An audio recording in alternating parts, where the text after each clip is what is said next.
बिस्मिल्लाहिर्रहमानिर्रहीम अस्सलाम वालेकुम वरहमतुल्लाहि वबरकातुहू। अच्छा, तो आज जो हम लोग स्टार्ट करने जा रहे हैं ना, वो स्टार्ट करने जा रहे हैं आई एस सिक्सटीन हमारा जो रिलेट कर रहा है वो हमारे फिक्स एसेट के साथ जो है वो रिलेट कर रहा है। जितने भी हमारे फिक्स एसेट्स हैं, जिसमें आपके पास प्रॉपर्टी, प्लांट एंड इक्विपमेंट, ठीक है, इसके साथ रिलेट कर रहा है। अच्छा, पढ़ना किस तरीके से हम लोगों ने पढ़ना इस तरीके से, मैंने सोच रखा है कि भाई इस तरीके से पढ़ेंगे कि पहले इसकी थोड़ी सी थ्योरी हम डिस्कस कर लेंगे, ओवरव्यू कर लेंगे, क्योंकि मेरे ख्याल में ज्यादातर जो है वो सबने ही तकरीबन तकरीबन जो है ना वो आई एस सिक्सटीन डिटेल में पढ़ा हुआ, तो इतना ज्यादा इसके ऊपर टाइम वेस्ट करने की जरूरत नहीं है। आसान सा जो है वो आई एस है, तो इसकी हम थोड़ी सी थ्योरी को जो है उसको डिस्कस कर लेंगे। थ्योरी को डिस्कस करने के बाद जो है ना, हम एक दो क्वेश्चंस इसके डिस्कस करेंगे और फिर उसके बाद जो है वो हम इसके एमसीक्यूज पे आ जाएंगे। और कोशिश ये करनी है, क्योंकि पेपर जो है वो हमारा 60% जो है वो हमारा एमसीक्यूज पे, 60% जो है वो हमारी एमसीक्यूज आ रही है। तो फोकस भी हमें किस पे करना है, एमसीक्यूज के ऊपर फोकस करना है। और जो सीए की किट है उससे हम सारी की सारी इसकी एमसीक्यूज जो है वो डिस्कस कर लेंगे और उनको जो है वो हम क्लियर कर देंगे। अच्छा, अब इसको स्टार्ट करना है, किस तरीके से स्टार्ट करना है। यहाँ पर जो आपका आई एस सिक्सटीन है, इसमें जो बातें हैं वो क्या क्या है, देखिए जो मेन पॉइंट है जिनको हमने कवर करना है। एक तो आपका मेन पॉइंट ये है कि भाई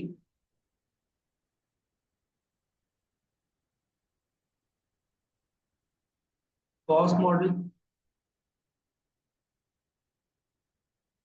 ठीक है, और इसके अलावा जो है वो रीवैल्यूएशन मॉडल।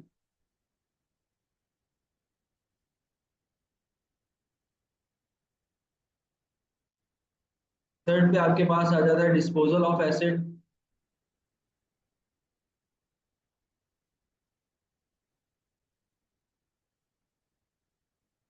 बस ये तीन मेजर चीजें हैं जिसके अंदर इसमें पूरा आईएएस आपका जो है वो कंप्लीट हो, कॉस्ट मॉडल, रिवैल्यूएशन मॉडल और डिस्पोजल ऑफ एसेट। अच्छा, अब ये कॉस्ट मॉडल के अंदर क्या क्या चीजें, कॉस्ट मॉडल वैसे थोड़ा सा समझ लेते हैं, ओवरव्यू ले लेते हैं कि कॉस्ट मॉडल क्या होता है, रिवैल्यूएशन मॉडल क्या होता है, डिस्पोजल ऑफ एसेट क्या होता है। मतलब कि जो इस आईएएस से रिलेटेड जो जो चीजें हम लोगों ने डिस्कस करनी है, और जो एग्जामिनेशन पॉइंट ऑफ व्यू से जो मैंने पास पेपर्स वगैरह देखे और जो मैंने एमसीक्यूज देखे, वो इन्हीं तीनों तीनों चीजों से आ रही है। कॉस्ट मॉडल से आ रही होती है, रिवैल्यूएशन मॉडल से आ रही होती है, और डिस्पोजल ऑफ एसेट से आ रही होती है। यानी कि कॉस्ट मॉडल क्या है कि जब आप एसेट को परचेज करते हो तो उसकी इनिशियल मेजरमेंट क्या है, उसको किस तरीके से रिकॉर्ड किया जाता है, ठीक है। और फिर बाद में जाकर जब अगर आप किसी एसेट को रीवैल्यूएट करते हो, रीवैल्यूएट का मतलब क्या होता है, दोबारा से उसकी मार्केट के अंदर एक वैल्यू लगाना कि अब हमारा एसेट कितने का है। क्योंकि हम जो नॉर्मली चल रहे होते हैं, जैसे लेट सपोज अगर मैंने इक्विपमेंट जो है वो 1 लाख रुपीज का बाय किया है, परचेज किया है, ठीक है। अब ये इक्विपमेंट 3 साल बाद इसकी वैल्यू 1 लाख नहीं होगी, लेकिन हमारी जो बैलेंस शीट है यानी कि फाइनेंशियल पोजीशन है उसके अंदर 1 लाख से शो हो रहा होगा। तो अब ये जो 3 साल बाद इसकी क्या वैल्यू है, कंपनी क्या करती है, फिर उसको रीवैल्यूएशन मॉडल पे ले आती है कि भाई रीवैल्यू करती है कि एक्चुअल में उसकी क्या वैल्यू है, और फिर उसको क्या कर लेती है, वो रिकॉर्ड कर लेती है। तो जो रीवैल्यूएशन मॉडल है उससे रिलेटेड एमसीक्यूज आती है, क्वेश्चन नहीं आता। क्वेश्चन जो आता है ना वो आई एस सिक्सटीन और आई एस थर्टी सिक्स को मिलाकर के क्वेश्चन आ रहा होता है। मतलब कि अगर कोई क्वेश्चन आया भी था तो इन दोनों आई एस को मिलाकर, या हमारे जो तीन आई एस है ना, एक आपका I S sixteen, I S thirty six impairment और आई एस फोर्टी, इन तीनों को मिलाकर के अगर क्वेश्चन आता है तो इन तीनों को मिलाकर के आ रहा होता है। मतलब कि उसके अंदर आई एस सिक्सटीन का भी कॉन्सेप्ट होता है, आई एस थर्टी सिक्स का भी कॉन्सेप्ट होता है, आई एस फोर्टी का भी कॉन्सेप्ट। तो क्वेश्चन करेंगे तो हमें खुद ब खुद ऑलरेडी क्लियर हो जाए। बाकी जो आ रही होती है वो चीजें वो इसमें से एमसीक्यूज आ रही है, तो इनको हम डिस्कस कर लेते हैं।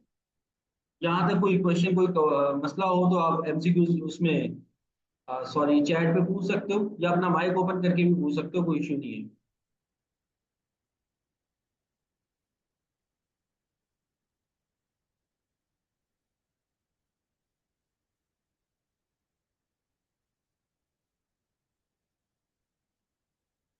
अच्छा, सेशन जो होगा ना वो 40 मिनट्स का होगा, ये याद रखिएगा। 40 मिनट्स का सेशन होगा। 40 मिनट्स की सेशन के बाद 10 मिनट्स का ब्रेक आएगा, ठीक है। और 10 मिनट्स के ब्रेक के बाद दोबारा से सेशन को जो है वो ज्वाइन करेंगे। तो इस तरीके से हमारा सेशन चल रहा होगा।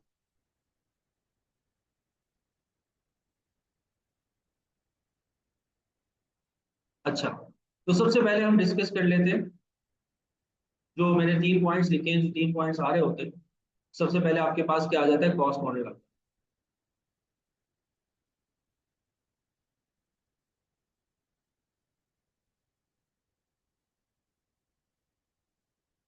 अब कॉस्ट मॉडल क्या है, जब आप एसेट को परचेज करते हो तो उसकी इनिशियल रिकॉर्डिंग क्या होगी या उसकी इनिशियल मेजरमेंट क्या होगी।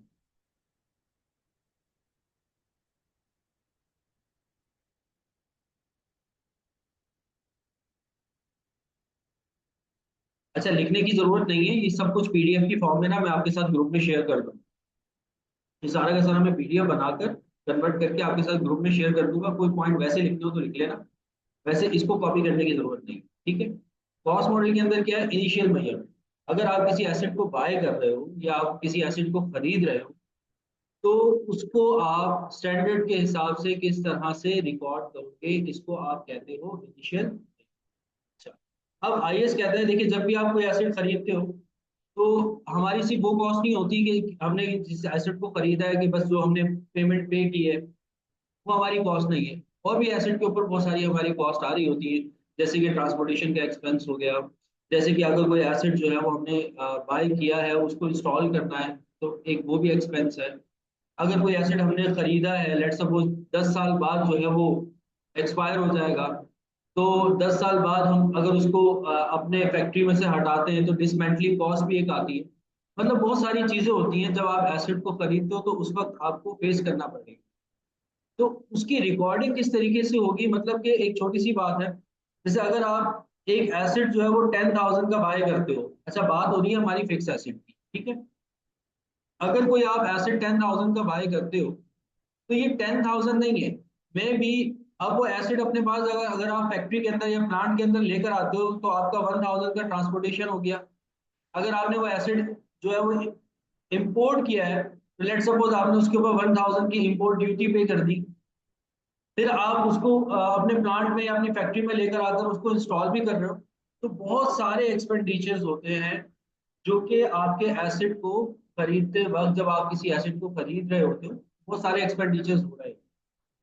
तो उन एक्सपेंडिचर्स को आया कि आप अपनी कॉस्ट में शामिल करेंगे या नहीं करेंगे, ये एमसीक्यूज आती हैं। अगर आती है तो मतलब कॉस्ट मॉडल में से ये आ रही, ये वाली एमसीक्यूज आ रही होती है कि वो आपको जो है वो क्या कहेगा, वो आपको एक एसेट कहेगा कि भाई ये आपने एसेट बाय किया है, और बाय करने के बाद आपने ये एक्सपेंडिचर्स उसके ऊपर किए हैं, ये खर्चे आपने उस पर किए हैं। अब आपको देखना होगा कि किस एक्सपेंस को हम उसकी कॉस्ट के अंदर ऐड करवाएंगे और किस एक्सपेंस को हम उसकी कॉस्ट के अंदर ऐड नहीं करवाएंगे, ठीक है। तो उन एक्सपेंसेस को देख लेते हैं, ठीक है। पहली बात, वो कौन कौन से एक्सपेंसेस होंगे जिनको हम कॉस्ट के अंदर ऐड करवाएंगे, वो मैं लिख देता हूँ। वो पॉइंट है, 3 पॉइंट्स हैं, वो आपको याद रखने हैं। कि किसी भी एसेट को अगर आप खरीदो, किसी भी फिक्स एसेट को अगर आप बाय करो, तो वो 3 पॉइंट्स ऐसे हैं जिनको आपने अपने माइंड में रखना है कि भाई उनको आपने अपनी एसेट की कॉस्ट में ऐड करना है, और इस ऐड करने को हम कहते हैं कैपिटलाइजेशन। फर्स्ट पॉइंट हमारे पास आ रहा है, पॉइंट ए। पॉइंट ए है परचेज प्राइस, जितने का आप एसेट जो है वो खरीद रहे होगे, बाय कर रहे होगे। परचेज प्राइस हो गई। परचेज प्राइस के बाद जो है, परचेज प्राइस में वो सारी चीजें शामिल होगी, जैसे कि कस्टम ड्यूटी हो गई, इंपोर्ट ड्यूटी हो गई। अगर कोई एसेट आपने बाय किया है उसके ऊपर आपको कस्टम पे करना पड़ रहा है, इंपोर्ट ड्यूटी पे करनी पड़ रही है, ठीक है। और अगर कोई डिस्काउंट आप अवेल कर रहे हो तो उसको आपने क्या कर देना, माइनस, ठीक है। डिस्काउंट को आप क्या करोगे, माइनस। तो पहला पॉइंट तो ये हो गया कि किसी भी एसेट को अगर हम खरीदते हैं तो परचेज प्राइस में कस्टम ड्यूटी, इंपोर्ट ड्यूटी या इससे रिलेटेड जितनी भी हमारी कॉस्ट है ना, उनको हमने क्या करना है, ऐड करना है।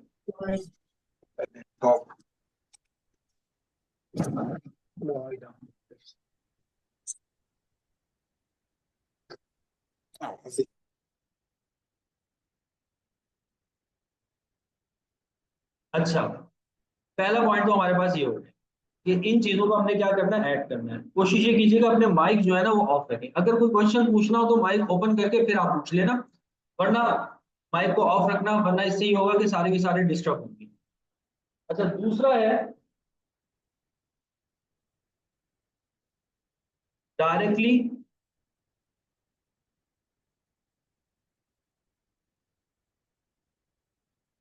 Attributable cost.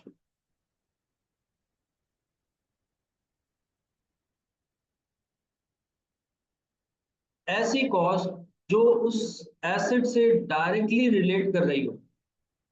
मतलब कि अगर आप उस कॉस्ट को इनकर ना करो तो आपका एसेट यूजेबल कंडीशन में नहीं आ सकता। उस कॉस्ट को भी आप क्या करोगे, ऐड करोगे। वैसे तो ऊपर जितने भी कॉस्ट की, कस्टम ड्यूटी होगी, इंपोर्ट ड्यूटी होगी, वो भी आपकी डायरेक्टली एट्रीब्यूटेबल कॉस्ट है। लेकिन अगर कोई ऐसी कॉस्ट है, जैसे कि लेट्स सपोज अगर कोई आपने एसेट लिया है और उसको आप इंस्टॉल कर रहे हो, तो इंस्टॉलेशन कॉस्ट जो है, विदाउट इंस्टॉलेशन आप उस एसेट को यूज नहीं कर सकते। तो इस कॉस्ट को भी आप क्या करवाओगे, ऐड करवाओगे। इंस्टॉलेशन कॉस्ट हो गई, या इसके अलावा जो है आपके पास असेंबलिंग कॉस्ट हो गई।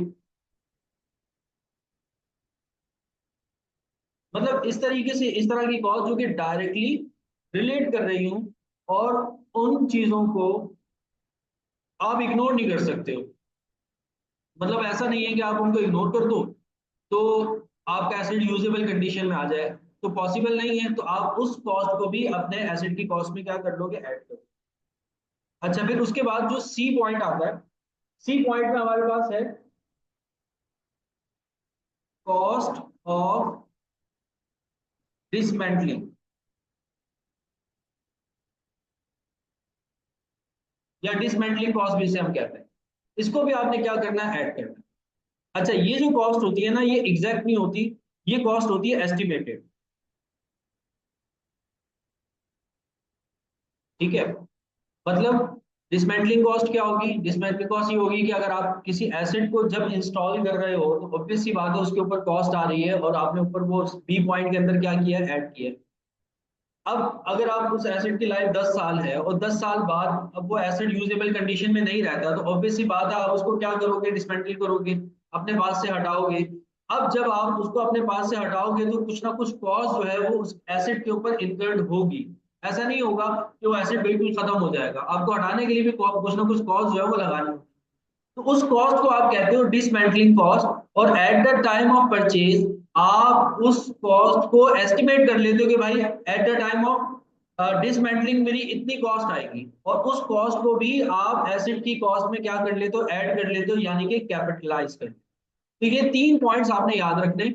अगर कोई इससे रिलेटेड एमसीक्यूज आ जाती है, क्वेश्चन तो नहीं आ सकता, एमसीक्यूज आएगी कि भाई किस किस कॉस्ट को आपने ऐड करना है। तो एक तो ये है कि भाई प्राइस, परचेज प्राइस हो गई, कस्टम ड्यूटी हो गई, इंपोर्ट ड्यूटी हो गई, या अगर कोई डिस्काउंट है तो उस डिस्काउंट को माइनस कर दे। नॉर्मली ट्रेड डिस्काउंट होता है या क्रेडिट डिस्काउंट होता है, उसको हम माइनस कर देते हैं। इसके अलावा जो डायरेक्टली एट्रीब्यूटेबल कॉस्ट जो होती है, जो उससे डायरेक्टली रिलेट कर रही होती है, जैसे कि इंस्टॉलेशन कॉस्ट हो गई, असेंबली कॉस्ट हो गई, टेस्टिंग कॉस्ट हो गई। ठीक है, टेस्टिंग कॉस्ट भी हो सकती है।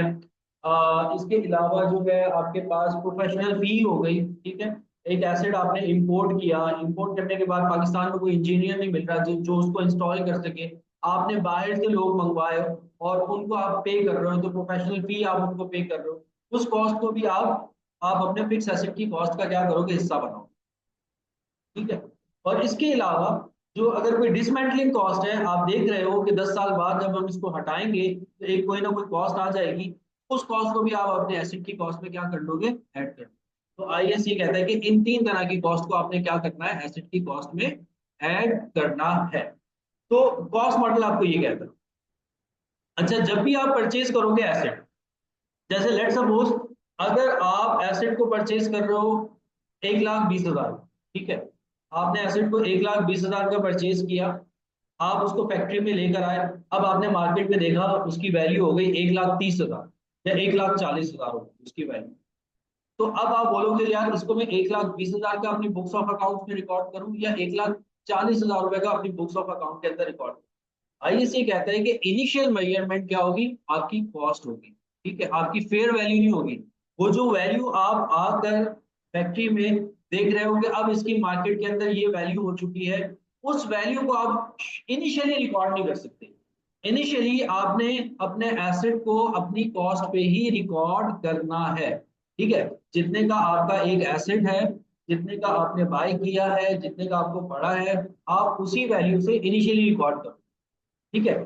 जैसे ही आप एसेट लेकर आए, 1 लाख का एसेट था, आपने देखा चलो सुबह इसकी एंट्री कर लेंगे अपने बुक्स ऑफ अकाउंट में, सुबह उठ के देखा कि वो एसेट 1 लाख से 20 लाख का हुआ है, फिर भी आप उसको रिकॉर्ड नहीं करते। आप उसको इनिशियली कैसे रिकॉर्ड करोगे, इनिशियली आप उसको 1 लाख यानी कि कॉस्ट मॉडल ही यूज करो, ठीक है।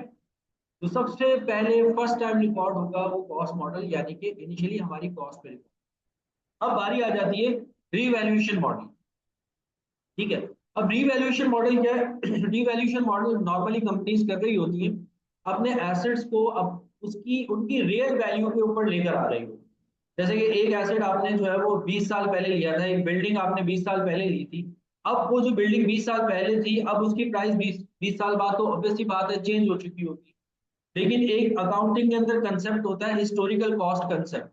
आप अपने पास अपनी बैलेंस शीट के अंदर उसी वैल्यू से दिखा रहे होगे जिस वैल्यू से आपने उसको 20 साल पहले खरीदा था। तो अब अकाउंटिंग ये कहती है, आईएससी कहता है कि अगर आप चाहो तो उसको उसकी रियल वैल्यू पर दिखा सकते हो। इसको हम कहते हैं रीवैल्यूएशन। यानी कि एक एसेट आपने लिया, लेने के बाद कुछ अर्सा आपने उसको इस्तेमाल किया, इस्तेमाल करने के बाद आपको लग रहा है कि यार अब इसकी वैल्यू क्या हो रही है, चेंज हो रही है, और हम इसको इसकी एक्चुअल वैल्यू पे ही जो मार्केट में चल रही है उस वैल्यू पे रिपोर्ट करना चाहिए। तो आप बिल्कुल लेकर आ सकते हो, उसको आप कहोगे रीवैल्यूएशन मॉडल। यानी कि आप कॉस्ट मॉडल से अब शिफ्ट हो रहे हो कहाँ पर, रीवैल्यूएशन मॉडल में। यहाँ तक भाई किसी को कुछ पूछना है तो पूछ लो, नहीं तो फिर हम आगे चलते हैं।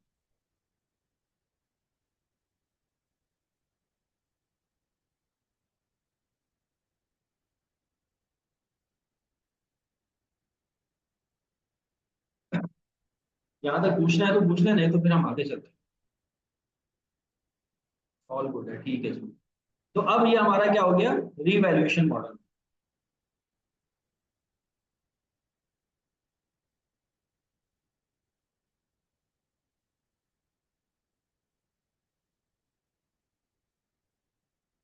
रीवैल्यूएशन का मतलब क्या है, आप उसको एसेट को अपने रियल वैल्यू के ऊपर शो कर रहे हो तो अपने बुक्स ऑफ अकाउंट के। अच्छा, अब ये जो रियल वैल्यू है ये कौन बता रहा होता है, या जो फेयर वैल्यू है ये कौन बता रहा होता है, ये बता रहा होता है भाई एक्चुअली, ठीक है। एक्चुअली से आप वैल्यू जो है अपनी रीवैल्यूएट करवाते हो कि भाई एक्चुअल में कितनी वैल्यू हो चुकी है, फिर उस हिसाब से आप क्या कर रहे हो तो रिकॉर्ड कर रहे हो। अब हम एक क्वेश्चन एग्जांपल के तौर पे लेते हैं और उसको जो है वो सॉल्व करते हैं, ठीक है। तो एक बात याद रखिएगा, कॉस्ट मॉडल इनिशियल मेजरमेंट हमेशा हमारी कॉस्ट मॉडल पे होगी, सब्सिक्वेंट मेजरमेंट जो है वो हमारी किस पे होगी, रीवैल्यूएशन मॉडल पे। यानी कि उसके बाद अगर हम रिकॉर्ड करना चाहें तो रीवैल्यूएशन मॉडल पे आ सकते हैं। अच्छा, आईएएस एक बात ये भी कहता है कि भाई अगर आपने एक दफा रीवैल्यूएशन मॉडल को अडॉप्ट कर लिया तो अब दोबारा से आप कॉस्ट मॉडल की तरफ शिफ्ट नहीं, मतलब एक दफा रिकॉर्डिंग हो गई है रीवैल्यूएशन मॉडल पे, तो अब आपने रीवैल्यूएशन मॉडल पे ही रहना है। यानी कि हर 2-3 साल बाद, 2-3 साल बाद एसेट की दोबारा से रीवैल्यूएशन करनी है, और जिस वैल्यू पर एसेट एग्जिस्ट कर रहा होगा अपनी फाइनेंशियल पोजीशन पर, आपने उसी वैल्यू के हिसाब से उसको देखना, ठीक है। मतलब ये नहीं कि आपने एक दफा उसको रिवैल्यूएशन मॉडल पे लेकर आ गए और फिर उसके बाद अब आपका दिल कर रहा नहीं यार अब इसको दोबारा से हम कॉस्ट मॉडल के ऊपर लेके जाते हैं, दोबारा से इसको कॉस्ट कॉस्ट के ऊपर रिकॉर्ड करते हैं, ऐसा नहीं। एक दफा आप रीवैल्यूएशन मॉडल पे शिफ्ट कर गए तो अब आपको रीवैल्यूएशन मॉडल ही अडॉप्ट करना होगा। ये जिंदगी में आपके पास एक दफा चांस होता है कि आप आया के कॉस्ट मॉडल ही यूज करते रहो या आप रीवैल्यूएशन मॉडल पे आ जाओ। और रीवैल्यूएशन मॉडल पे आप जैसे ही आ गए तो फिर आपको रीवैल्यूएशन मॉडल पे ही रहना पड़ता है। यानी कि हर 2-3 साल बाद जैसे कि आपको लग रहा हो कि एसेट की वैल्यू चेंज हो रही है, तो फिर आप 2-3 साल बाद क्या करते हो, आप रीवैल्यूएशन करते हो और फिर आप अपने एसेट को उस वैल्यू पर दिखाते हो। ठीक है, अब हम एक एग्जांपल लेते हैं, एग्जांपल से हमें क्लियर हो जाएगा। अच्छा, मेथड्स तो मेरे ख्याल में तकरीबन सब बच्चों ने पढ़े हुए होंगे। आप जो नॉर्मली यूज हो रहा होता है वो आपके पास स्ट्रेट लाइन मेथड यूज हो रहा होता है, ज्यादातर ज्यादातर बुक्स में भी अगर आप देखो तो स्ट्रेट लाइन मेथड यूज हो रहा है।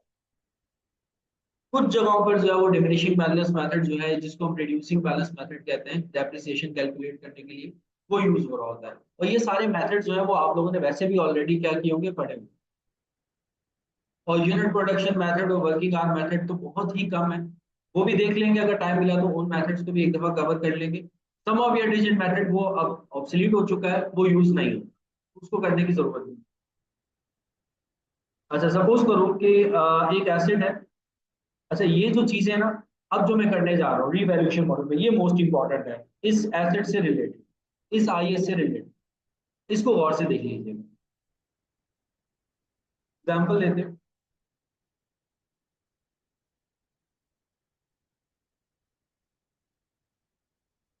एग्जाम्पल में लेट सपोज हमारे पास एसेट की कॉस्ट है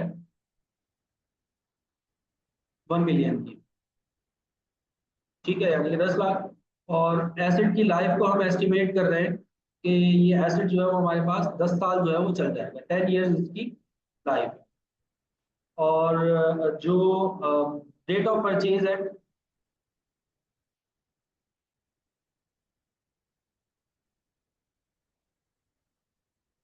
वो हम सपोज कर लेते हैं कि हमने परचेज किया है इसको 1 जैन 2010। ठीक है, 2010 में हमने इस एसेट को परचेज किया। फर्स्ट टाइम हम इसकी रीवैल्यूएशन करेंगे।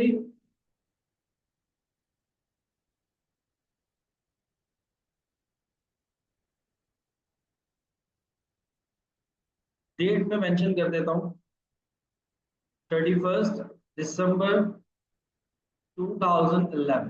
ठीक है, फर्स्ट टाइम हम इस एसिड को रीवैल्यूएट करेंगे कितने से, कब, 2011 दिसंबर 31, यानी कि 2 साल में। 2010 गुजर जाएगा, 2010 में हमने एसिड को खरीदा है, 2010 में हम नॉर्मल लेके चलेंगे, 2011 में भी हम एसिड को नॉर्मल लेके चलेंगे। और फिर हम 2011 के एंड पर जब आएंगे तो एसिड को क्या कर लेंगे, रीवैल्यू कर लेंगे। और तब जो इसकी फेयर वैल्यू होगी,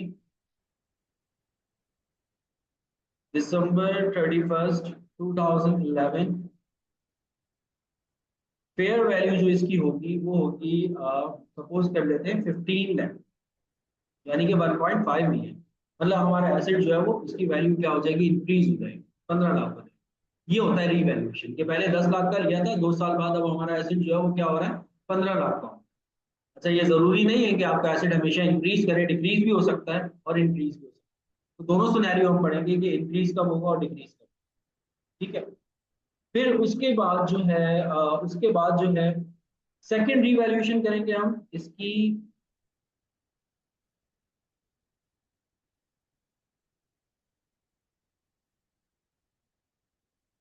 वो करेंगे, डेट है हमारे पास 31 दिसंबर 2014, यानी कि 12, 13, 14, 3 साल बाद, 3 साल बाद हम एसेट की दोबारा से क्या करेंगे, रीवैल्यूएशन करेंगे। ठीक है, ये हमारे पास एक क्वेश्चन। अब क्या करना है कि हमने इसकी एंट्रीज बनानी है सारी की सारी को प्रॉपर तरीके से, इसकी क्या करनी है, वर्किंग करनी है। एसेट परचेज कर रहे हैं 1 मिलियन का, लाइफ उसकी है 10 साल। मेथड जो हम यूज कर रहे हैं वो भी मैं मेंशन कर देता हूँ कि मेथड जो है वो हम स्ट्रेट लाइन जो है वो यूज करेंगे।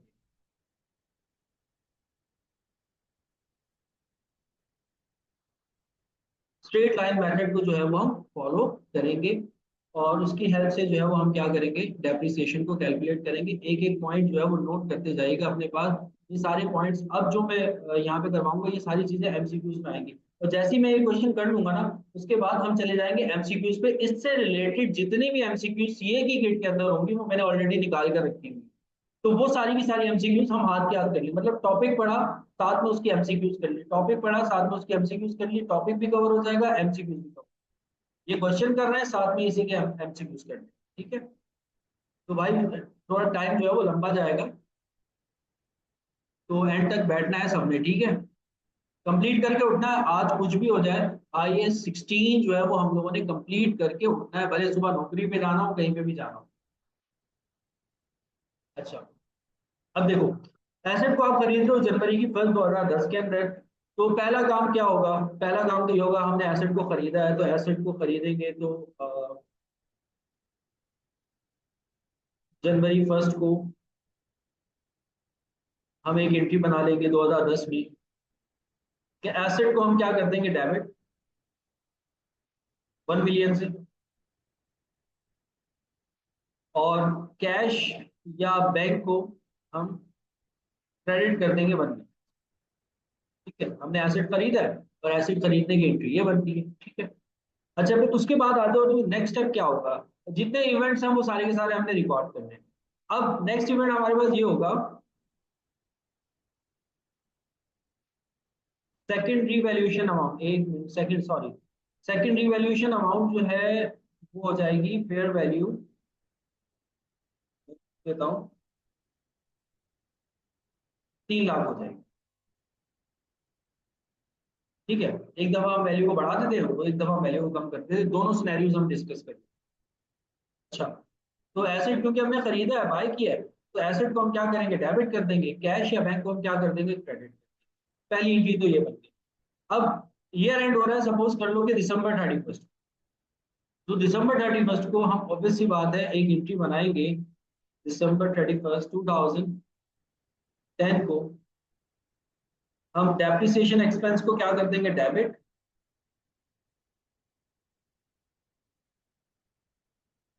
अच्छा, कोई भी चीज मैं मिटाऊंगा नहीं, कोई भी चीज मैं रब नहीं करूंगा, इसका PDF मैं आप लोगों के साथ शेयर कर दूंगा, तो अपने पास नोट करने की जरूरत नहीं है, ठीक है। टाइम वेस्ट होगा, ज्यादा फोकस जो है वो समझने पे रखिएगा। डेप्रिसिएशन एक्सपेंस डेबिट, और एक्यूमुलेटेड डेप्रिसिएशन आपका क्या हो जाएगा, क्रेडिट।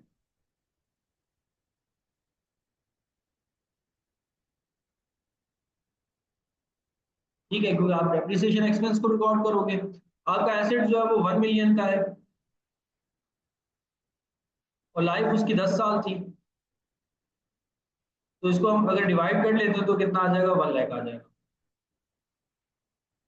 मतलब एसेट की वैल्यू कितनी हो गई, मतलब डेप्रिसिएशन कितना हो गया, 1 लाख हो गया। इसको भी नोट रखिएगा कि डेप्रिसिएशन एक्सपेंस जो है वो कितना आ रहा है, 1 लाख रुपए आ रहा है। डेप्रिसिएशन एक्सपेंस कितना आ रहा है, 1 लाख आ रहा है, इसको नोट करके रखिएगा अपने पास।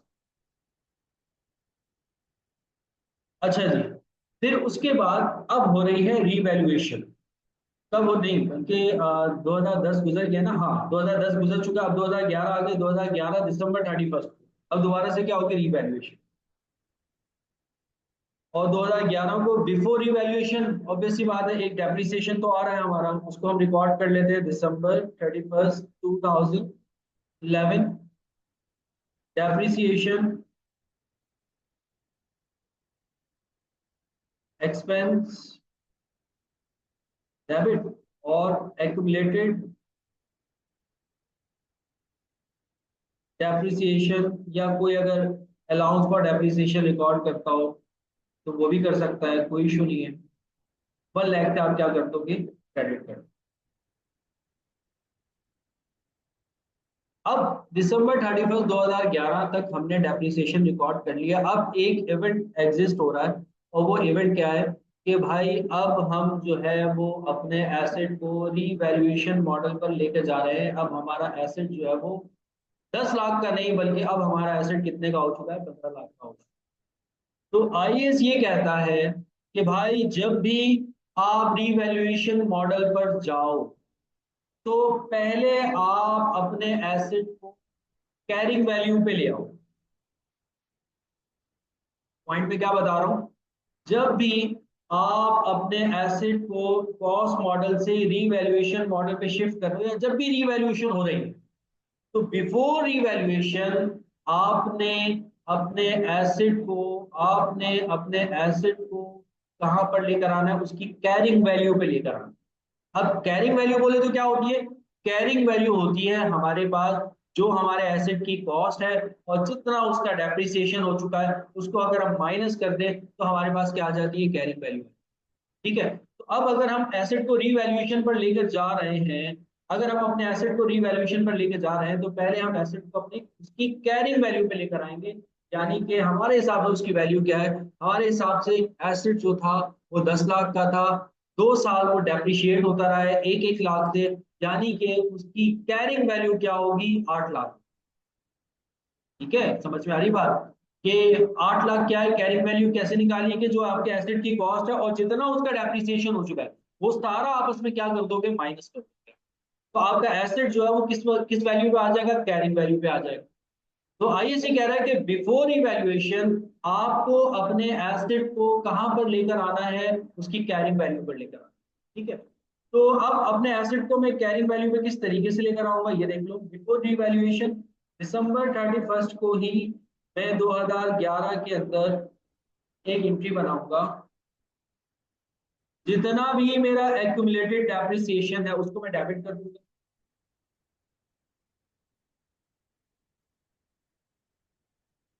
एक्यूमुलेटेड डेप्रिसिएशन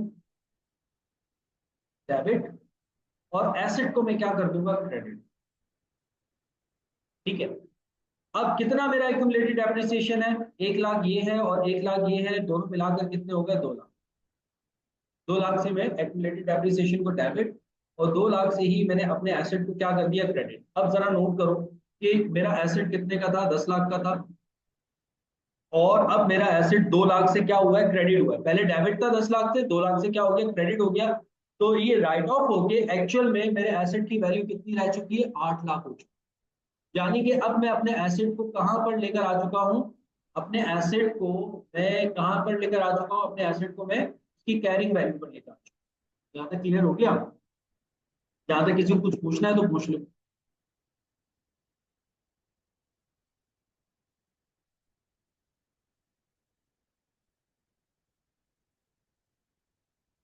यहाँ तक क्लियर हो गया।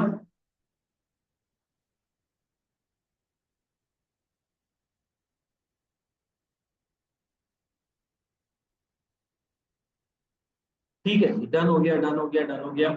अच्छा जी, अब हम जो है वो अपने एसेट को किस पर लेकर आ रहे हैं, रीवैल्यूएशन मॉडल पे लेकर आ रहे हैं। तो देखो मैंने क्या किया, अब तक मैंने क्या किया, उसको अगर मैं प्लस माइनस करता हूँ, मैं यहाँ पर कैलकुलेशन कर रहा हूँ रीवैल्यूएशन। हमारे इनिशियल हमारे एसेट की कॉस्ट थी, हमारे एसेट की कॉस्ट थी 1 मिलियन। ठीक है, अच्छा मैंने अभी तक क्या किया है, उसमें से उसका जो जितना भी एक्यूमुलेटेड डेप्रिसिएशन था, यानी कि 2 लाख का, वो हमने क्या कर दिया, माइनस कर दिया। तो अब हमारे एसेट की कैरिंग वैल्यू आ चुकी है 8 लाख।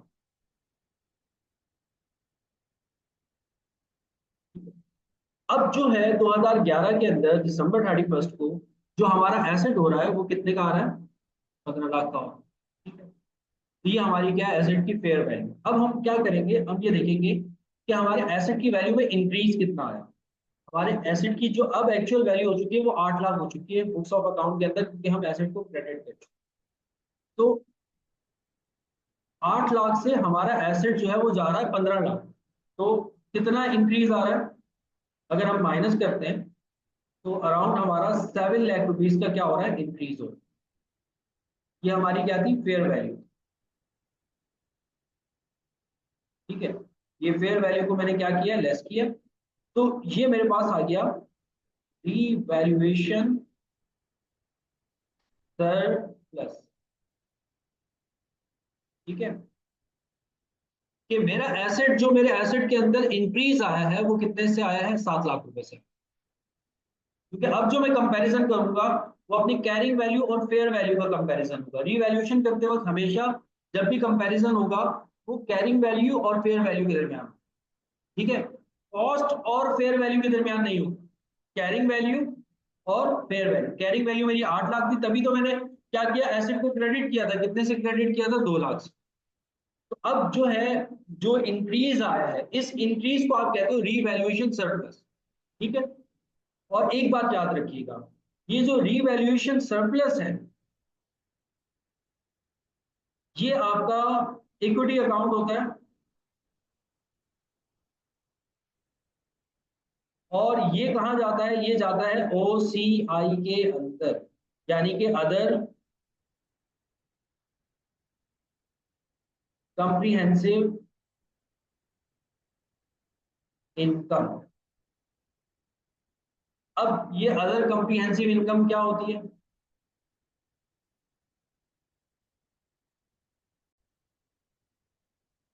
अच्छा, तो बात ये हो रही थी कि यहाँ पर हमने जब कैलकुलेशन की, देखो हमारी जो फेयर वैल्यू थी वो 15 लाख थी, हमारी कैरिंग वैल्यू 8 लाख थी। तो जो इंक्रीज आ रहा है वो 7 लाख रुपए से आ रहा है। और इस 7 लाख को मैं कह रहा हूँ रीवैल्यूएशन सरप्लस। और रीवैल्यूएशन सरप्लस बेसिकली आपका एक इक्विटी पार्ट होता है, लेकिन जाता कहाँ पे है आपके पास? ओसीआई के अंदर, यानी कि अदर कम्प्रिहेंसिव इनकम। अब ये ओसीआई क्या होता है?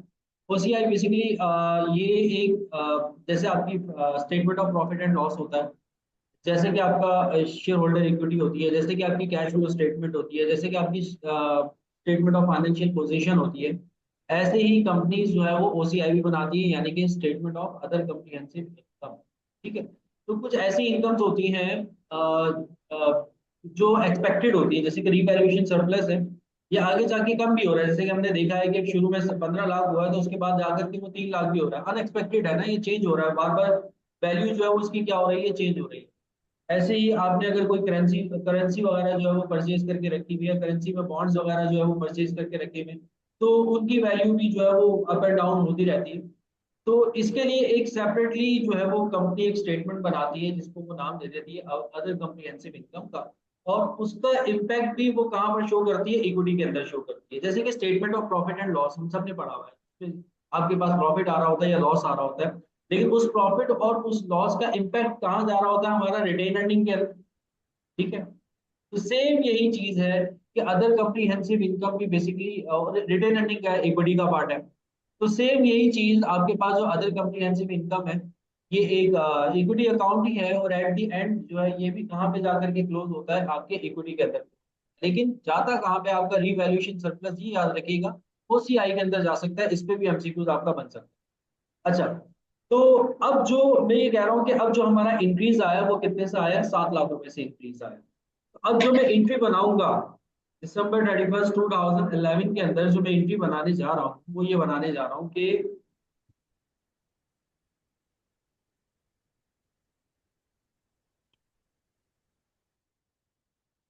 एंट्री ये बनाऊंगा कि देखो रिवैल्यूएशन सरप्लस हुआ है, जिसकी वजह से हमारे एसेट की वैल्यू क्या हुई है? इंक्रीज हुई है। तो हम क्या करेंगे? अगेन एसेट को डेबिट कर देंगे। कितने से इंक्रीज हुई है? 7 लाख रुपए से इंक्रीज हुई है। और एक अकाउंट क्रिएट करेंगे जिसको हम नाम देंगे रिवैल्यूएशन सरप्लस का, और उसको हम क्या कर देंगे? क्रेडिट। Revaluation surplus. और कितने से क्रेडिट कर देंगे? 7 लाख रुपए से। ठीक है। तो ये एंट्री बनती है जब भी आपका रीवैल्यूएशन सरप्लस होता है। तो आपने क्या करना है? अपने एसेट को अपनी कैरिंग वैल्यू पे लेकर आना है। कैरिंग वैल्यू के बाद फिर आपने उसको फेयर वैल्यू से कंपेयर करना है। जितने से इंक्रीज आ रहा होगा वो आपका क्या होगा? Revaluation surplus. अच्छा, एक चीज और, एक चीज और, कुछ बुक्स के अंदर मैं आपको ना एक और एंट्री बता दूं। कुछ बुक्स के अंदर ना एंट्री, ये जो अभी मैंने बनाई है, यहां से लेकर के यहाँ,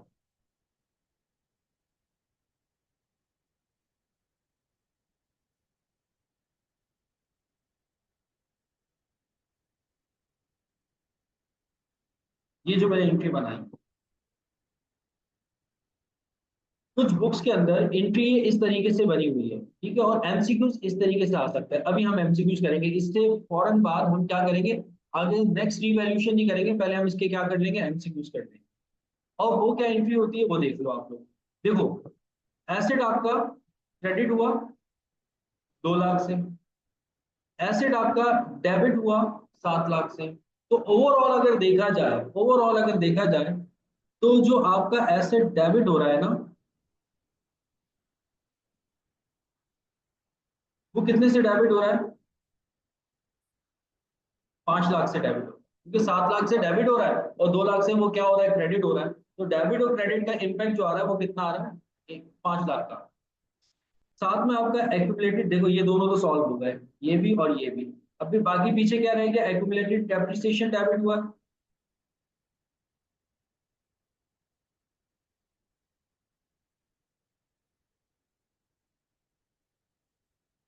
कितने से, 2 लाख से। और रीवैल्यूएशन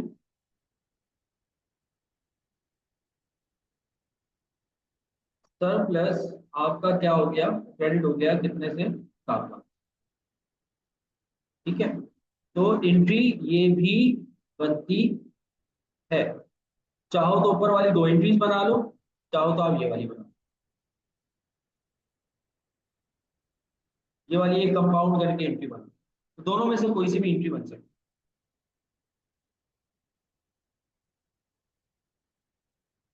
ठीक है, ये वाली एंट्री बन सकती है, 2 एंट्रीज बना लो, या एक कंपाउंड करके एंट्री बना लो। अच्छा, अब इससे रिलेटेड जो एमसीक्यूज है वो देख लेते हैं हम। ठीक है, मैं आप कुछ एमसीक्यूज आप लोगों के साथ शेयर करता हूँ।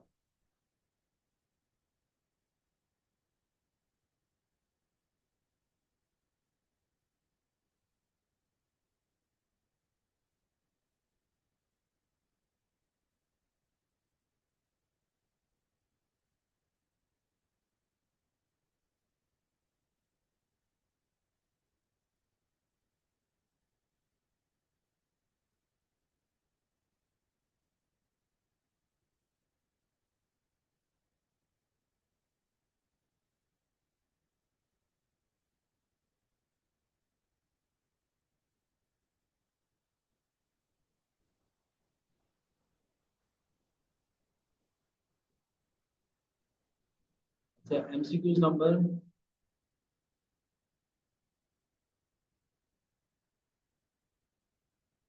तो ये मैंने वो सीए की किट से लिए एमसीक्यूज। ठीक है, वही मैंने स्क्रीनशॉट जो है वो यहाँ पर शेयर किए।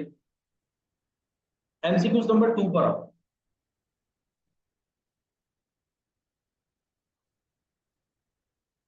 पेज नंबर अगर आप वहां पर देखोगे ना, पेज नंबर आपके पास 109 होगा। ठीक है, एमसीक्यूज नंबर 2 है।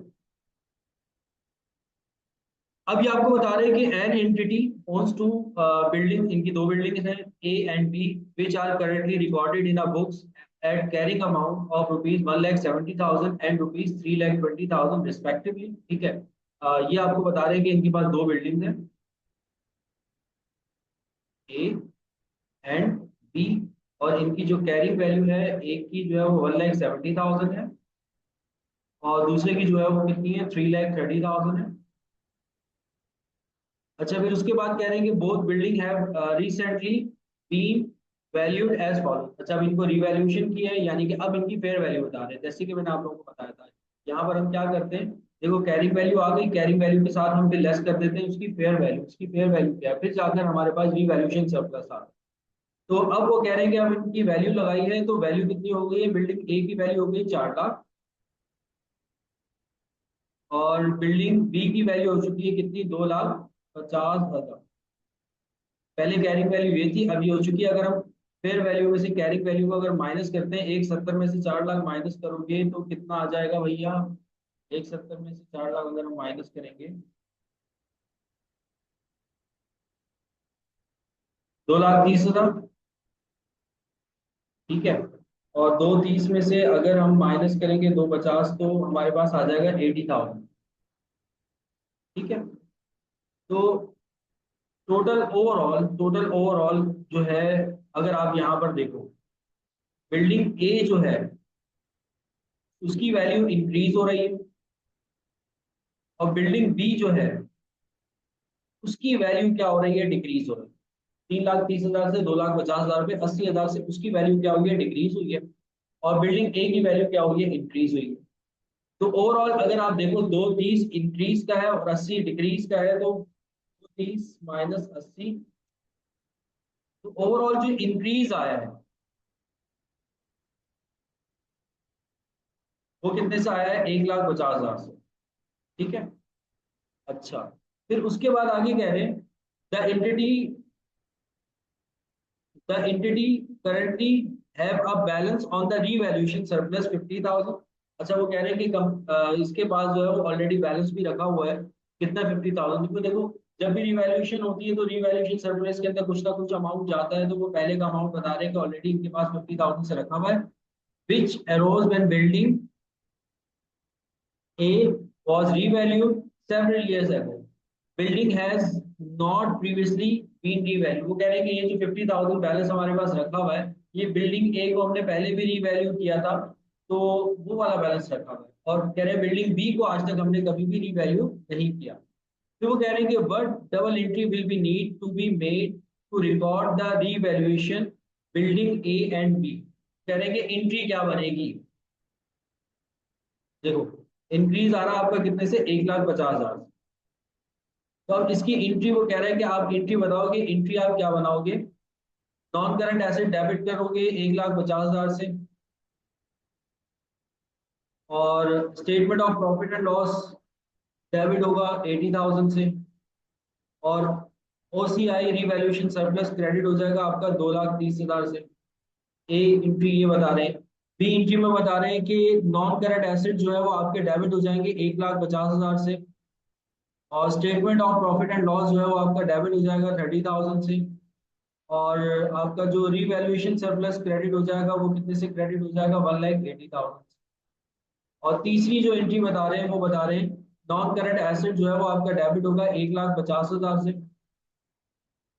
अदर कम्प्रीहेंसिव इनकम जो है वो आपकी क्रेडिट होगी 1,50,000 से, और डी में वो आपको बता रहे हैं कि नॉन करंट एसेट जो है वो आपका डेबिट हो जाएगा 1,50,000 से, statement of profit and loss जो है वो आपका डेबिट होगा 50,000 से, और अदर कम्प्रीहेंसिव इनकम यानी कि रिवैल्यूएशन सरप्लस जो है वो आपका क्रेडिट हो जाएगा कितने से, 2,00,000 से। तो भैया कौन सी एंट्री बनेगी इसमें, ए आएगा, बी आएगा, सी आएगा या डी आएगा?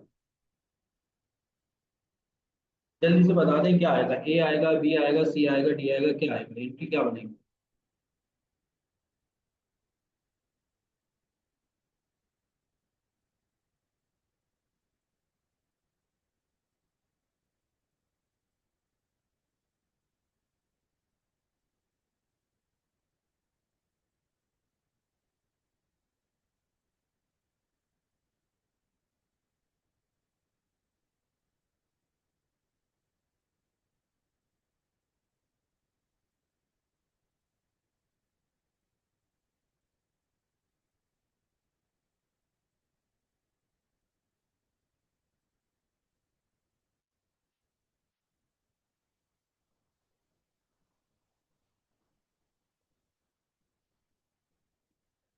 ए आएगा।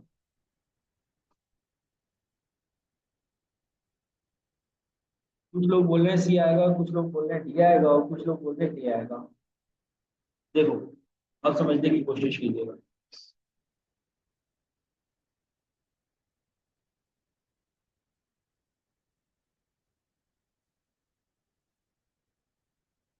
आपको अगर आप देखें तो आपको जो रीवैल्यूएशन सरप्लस हुआ है बिल्डिंग ए के अंदर वो 2,30,000 का हुआ, और बी के अंदर आपको क्या हो रहा है, बेसिकली लॉस हो रहा है, वो कितने का लॉस हो रहा है, 80,000 का लॉस। ठीक है। और ओवरऑल ओवरऑल अगर आप देखो तो आपका एसेट जो है वो इंक्रीज हो रहा है, और कितने से इंक्रीज हो रहा है, 2,00,000 1,50,000 से इंक्रीज। तो अब जो आप इसकी एंट्री बनाओगे, देखिए सरप्लस तो हुआ है आपको कितने का, 2,30,000 का, 80,000 का आपको क्या हुआ, लॉस हुआ। और जो इंक्रीज हुआ है वो इंक्रीज हुआ है आपका एसेट 1,50,000 से। ओवरऑल देखा जाए 2,30,000 से एक एसेट इंक्रीज हुआ है, 80,000 से एक एसेट डिक्रीज हुआ है। ओवरऑल जो आपका नॉन करंट एसेट जो इंक्रीज हुआ है वो कितने से हुआ है, 1,50,000 से। तो फिर आप जो इसकी एंट्री बनाओगे वो बनाओगे नॉन करंट एसेट डेबिट 1,50,000 से, क्योंकि जो इंक्रीज आ रहा है एसेट के अंदर वो कितने से आ रहा है, 1,50,000 से। लेकिन अगर देखा जाए रिवैल्यूएशन सरप्लस जो है वो कितना हुआ है, 2,30,000 का हुआ था, एक बिल्डिंग ए की बात कर रहे हैं। रिवैल्यूएशन सरप्लस जो हुआ है वो हुआ है 2,30,000 से, और जो हमें एसेट के अंदर लॉस हुआ है वो 80,000 से लॉस हुआ है। ठीक है। तो इसको अभी मैं कर देता हूँ कि प्रॉफिट एंड लॉस कितने से, 80,000 से। एक बात याद रखिएगा कि अगर आपका एसेट इंक्रीज होता है और वो रिवैल्यूएशन सरप्लस होता है तो उसको तो आप रिवैल्यूएशन सरप्लस के नाम से रिकॉर्ड करें। लेकिन अगर आपके एसेट के अंदर डिक्रीज आ रहा है तो उसका इम्पैक्ट IAS 16 ये कहता है, बल्कि ये IAS 36 पे आ जाती है बात, इम्पेयरमेंट पे आ जाती है बात, कि अगर आपके किसी एसेट के अंदर डिक्रीज आ रहा है तो फिर आप उसको डायरेक्टली कहाँ शो करोगे, statement of profit and loss में। ठीक है, मतलब जैसे सरप्लस हो रहा है उसको तो हम इक्विटी का पार्ट बना रहे हैं ना, सरप्लस क्या है हमारे लिए, एक इक्विटी है, उसको तो हम कंटिन्यू चलाते रहेंगे। लेकिन अगर लॉस हो रहा है तो फिर उसको आप कहाँ रिपोर्ट करोगे, statement of profit and loss के अंदर। तो इसका आंसर ये होगा कि आपका नॉन करंट एसेट जो है वो डेबिट हो जाएगा, तो ओवरऑल जो आपके एसेट के अंदर इंक्रीज आया है वो 1,50,000 से आया। और रीवैल्यूएशन सरप्लस आपका 2,20,000 से क्रेडिट होगा। और प्रॉफिट एंड लॉस अकाउंट जो है वो आपका 80,000 से क्या हो जाएगा, क्रेडिट हो जाएगा। अब ये वाला जो आंसर था मेरे ख्याल में ए था, तो इसका जो सही आंसर होगा वो क्या होगा, ए। ये वाला एमसीक्यू क्लियर हो गया। आगे चलो नेक्स्ट एमसीक्यू की तरफ। डन हो गया। अच्छा, अब इससे रिलेटेड और जो एमसीक्यूज है, एमसीक्यूज नंबर 1 भी है।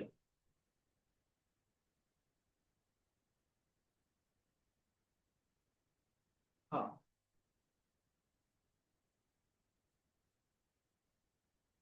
कह रहे हैं कि an entity purchase a property 15 years ago at a cost of rupees 1 lakh. कह रहे हैं कि एक एंटिटी है, उसने 15 साल पहले एक एसेट खरीदा था 10 लाख रुपए का, ठीक है, ये इसकी कॉस्ट बता रहे हैं। Have been depreciated at a rate of 2% per annum. वो कह रहे हैं कि हर साल 2% से ये इसको डेप्रिशिएट करते हैं, और स्ट्रेट लाइन है, 2% क्या है, फिक्स है। द एंटिटी हैज हैड अ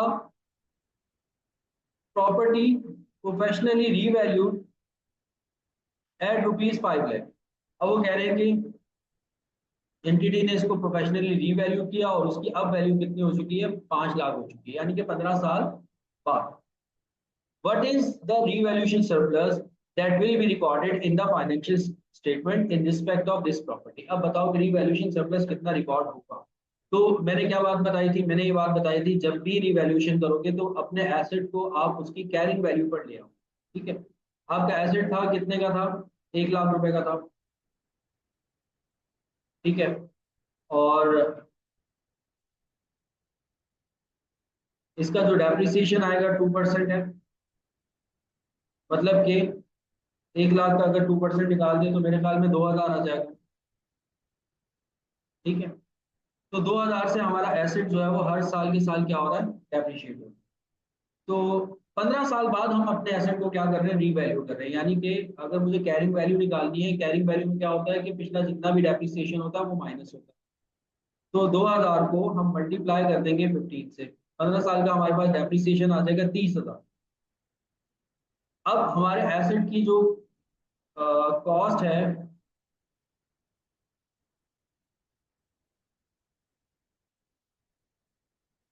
वो है 1 लाख। ठीक है, अगर इसमें से हम लेस करते हैं एक्यूमुलेटेड डेप्रिसिएशन, वो है हमारा 30,000। टोटल 15 साल बाद हम रिवैल्यूएट कर रहे हैं, तो कैरिंग वैल्यू आ जाएगी कितनी, 70,000। तो भाई आपने जो बताया था वो बताया था कि एसेट को क्या कर लो, कैरिंग वैल्यू पे ले आओ, तो मैं कैरिंग वैल्यू पे ले आया। फिर अब आप इसमें से क्या कर लो, लेस कर लो, क्या लेस कर लो, फेयर वैल्यू, कि अब इस एसेट की वैल्यू कितनी हो चुकी है, 5 लाख हो चुकी है। तो 7 लाख 70,000 और 5 लाख माइनस करूं तो ये आ जाएगा आपका तकरीबन 4,30,000। 4,30,000। तो ये आपका रिवैल्यूएशन सरप्लस होगा। तो वो कह रहे हैं कि बताओ कि आप अपनी फाइनेंशियल स्टेटमेंट में कितना सरप्लस जो है वो रिकॉर्ड करो। 4,30,000, इसका मतलब डी जो है वो आपके पास आंसर क्या है, कंफर्म है। तो ये एमसीक्यूज नंबर 1 और 2 तो मेरे ख्याल में समझ में आ गई, क्लियर हो गया। ये हमारा क्या है, रिवैल्यूएशन।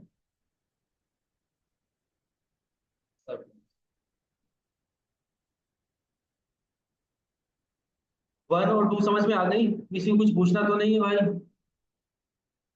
आगे चलो।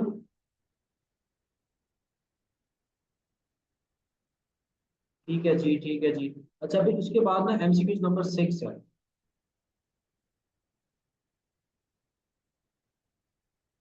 एमसीक्यूज नंबर 6 मतलब मैं ये कह रहा हूँ, वैसे टोटल ओवरऑल जो है ना सीए की बुक में 45 एमसीक्यूज है। ठीक है, वो कोशिशें करनी है कि हमने सारी एमसीक्यू सॉल्व करनी है, लेकिन जैसे जैसे टॉपिक कवर होता जा रहा है ना जहां तक, तो उससे रिलेटेड जितनी एमसीक्यूज है वो हम हाथ के हाथ सॉल्व।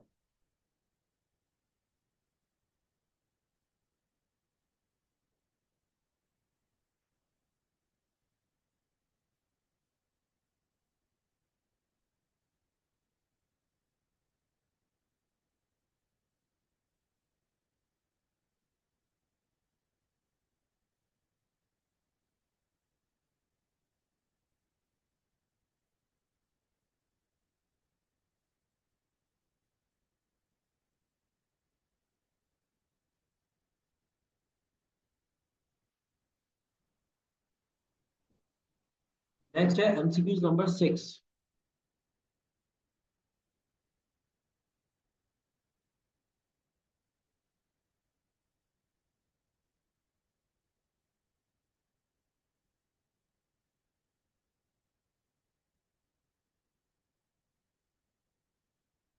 जी, एमसीक्यू नंबर 6 आप लोगों को सामने आ गई। ठीक है, अब इसमें कह रहे हैं कि a company purchase a building on 1 अप्रैल 2007। 1 अप्रैल 2007 में इन्होंने एक बिल्डिंग को परचेज किया है। कितने का परचेज किया भाई? 1 मिलियन का परचेज किया है। The asset has a useful economic life at that date 40 years. कह रहे हैं कि एसेट की जो लाइफ है वो कितनी है? 40 साल है। On 1 April 2009 the company revalued the building to its current fair value of rupees 12 lakh. अच्छा, अब कंपनी जो है वो 40 साल एसेट की लाइफ थी। 2007 में इन्होंने एसेट को खरीदा है, 2009 में, यानी कि 7, 8 और 9, 2 साल। 2 साल बाद ये अपने एसेट को दोबारा से रीवैल्यू कर रहे हैं और उसकी वैल्यू कितनी हो रही है? 12 लाख हो रही है। फिर वो कह रहे हैं कि what is double entry to record the revaluation. बताओ कि एंट्री क्या बनेगी। एंट्री बनाने से पहले तो भैया पहला काम हम क्या कर लें? पहला हम काम ये कर लें कि हम एसेट को अपनी कैरिंग वैल्यू पे ले आए। ये बिल्कुल सेम टू सेम। देखो पहला क्या था? अमाउंट निकालना था। अब यहाँ पे आपसे उन्होंने एंट्री भी हमने बना ली है, और उससे पहले जो है वो हमने अमाउंट भी जो है वो कैलकुलेट किया हुआ है। देखो, तो अब जो है आपके एसेट का 1 मिलियन है और 40 ईयर उसकी लाइफ है ना, तो डेप्रिसिएशन क्या होगा?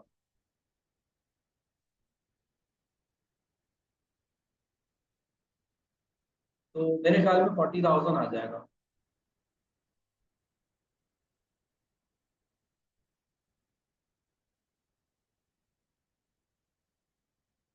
नहीं, 25,000 आ रहे, सॉरी। मेरे पास 25,000 आ रहे। कैलकुलेशन मिस्टेक हो तो भाई बताते रहना। ठीक है, 25,000 जो है वो हमारे एसेट का डेप्रिसिएशन है। ठीक है, तो भाई कॉस्ट कितनी है? कॉस्ट है सर 1 मिलियन। अच्छा, इसमें से फिर लेस करवा दो आप एक्यूमुलेटेड डेप्रिसिएशन, ताकि आपकी कैरिंग वैल्यू आ जाए। कैरिंग वैल्यू 2 साल हमने एसेट को लिया है ना। अप्रैल की फर्स्ट 2007 में हमने एसेट को बाई किया और रिवैल्यूएशन हो रही 2009 के अंदर, यानी कि 8 और 9 2 साल होते हैं। तो 25,000 मल्टीप्लाई बाय 2 कर देंगे तो ये 50,000 हो जाएगा। माइनस कर देंगे तो हमारे एसेट की जो कैरिंग वैल्यू हो जाएगी वो हो जाएगी 9,50,000। अच्छा, फिर आप इसमें से भाई लेस कर दो। क्या लेस कर दो? Fair value. फेयर वैल्यू जो है वो कितनी हो चुकी है? 12 लाख हो चुकी है। माइनस कर दें तो हमारे पास जो एसेट की कॉस्ट आ जाएगी वो कितनी आ जाएगी? 2,50,000। जो हमारा इंक्रीज आ रहा है, इसको हम कहेंगे रीवैल्यूएशन सरप्लस। ठीक है, अच्छा। अब आओ जरा एंट्री की तरफ। एंट्री मैंने क्या बताई थी? मैंने कहा था दोनों में से ये भी एंट्री बना सकते हो, ये भी ठीक है, ये भी एंट्री बना सकते हो। आप एसेट को, हम सेकंड एंट्री की तरफ आते हैं कि एसिड को हम नेट ऑफ कर दें। मतलब नेट ऑफ का मतलब क्या है? कि जो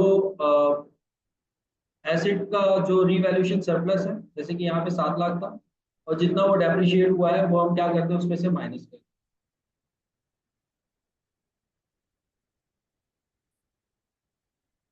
एसिड को डेबिट करने से नेट ऑफ वाली एंट्री बना लो, और इसके अलावा क्या डेबिट कर दें? एक्यूमुलेटेड डेप्रिसिएशन डेबिट कर दें। ठीक है, और रिवैल्यूएशन सरप्लस को क्या कर दें? क्रेडिट कर दें। ये एंट्री बनानी है। ठीक है, तो रिवैल्यूएशन सरप्लस हुआ है 2,50,000 का।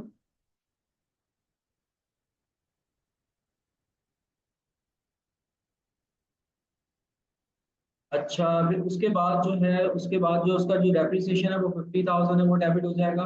2,50,000 और 50,000 का डिफरेंस लेंगे तो 2 लाख से आपका एसेट क्या होगा? डेबिट होगा। ये एंट्री बननी चाहिए। अब देख लो इन ऑप्शंस में ये वाली एंट्री कौन सी हो रही है? एसेट डेबिट होना चाहिए 2 लाख से।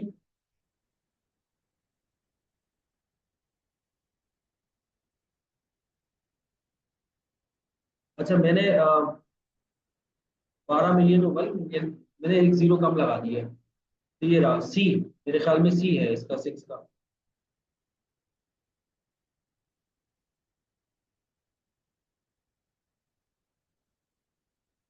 बिल्डिंग डेबिट हो रही है 20 लाख से, एक्यूमुलेटेड डेप्रिसिएशन डेबिट हो रहा है 5 लाख से, और अदर कम्प्रीहेंसिव इनकम यानी कि रीवैल्यूएशन सरप्लस जो है वो आपका क्रेडिट हो रहा है 25 लाख। ठीक है, मैंने एक जीरो कम लगा दिया था, आप ज्यादा लगा दीजिएगा कैलकुलेशन के अंदर।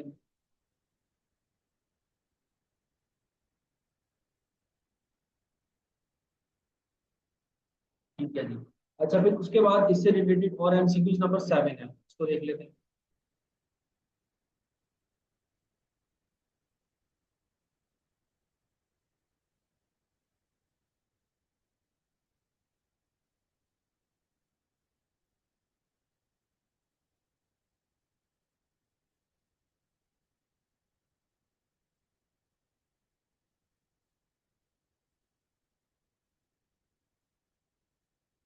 अच्छा भाई, एमसीक्यू नंबर 7 जो है वो क्या कह रही है भाई, वो कह रही है the carrying value of property at the end of the year amount rupees 108 million. Carrying value कह रहे हैं कि 108 मिलियन है, कैरिंग वैल्यू निकाल के दे दी।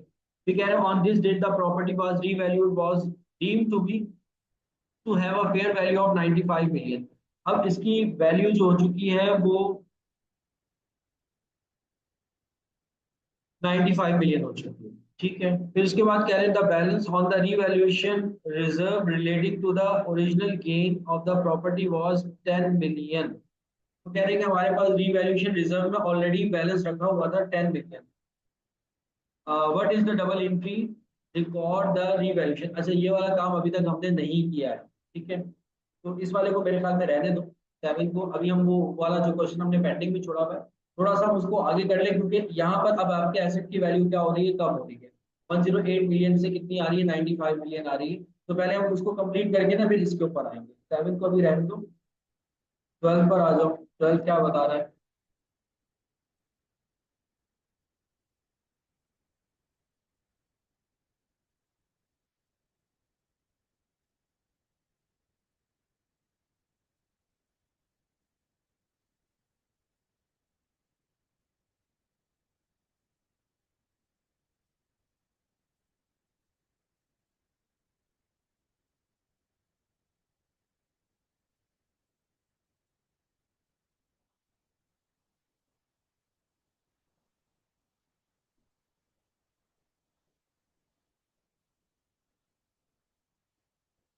ये रहा MCQ number 12। A non-current asset costing rupees 2,16,000 and carrying value 1,45,000 is devalued 2,91,000. How should devaluation be recorded? Devaluation को हम किस तरीके से रिकॉर्ड करेंगे। देख लो भाई, सब चीजें इसने दे दी है निकाल के, बस वर्किंग करनी है मेरे ख्याल में। ये वाला क्वेश्चन अभी जो हमने पिछले एमसीक्यू इसके बिल्कुल उसी तरह का है कि कॉस्ट जो है वो उसकी 2,16,000 है, कैलिंग वैल्यू जो है वो 1,45,000 है। डिफरेंस लोगे तो आपको डेप्रिसिएशन का पता लग जाएगा, क्योंकि कॉस्ट और कैरिंग वैल्यू के दरमियान की जो वैल्यू होती है वो डेप्रिसिएशन। और रीवैल्यूएशन के वक्त वो कितनी की हो चुकी है, 2,91,000 की। कैरिंग वैल्यू पता है 145,000, 291 माइनस कर दो तो आपको रीवैल्यूएशन सरप्लस भी पता लग जाएगा। और उसकी एंट्री क्या बनेगी, अभी मैंने एंट्री बना के दी है। तो ये एमसीक्यू नंबर 12 आप लोग इजीली खुद से कर सकते हो। और इसके अलावा है एमसीक्यू नंबर 11। ये देखो, एमसीक्यू नंबर 11, एमसीक्यू नंबर 11 पे क्या कह रहे हैं, फॉलोइंग इन्फॉर्मेशन। अच्छा, 12 कर लोगे ना भाई, 12 समझ में आ गया ना।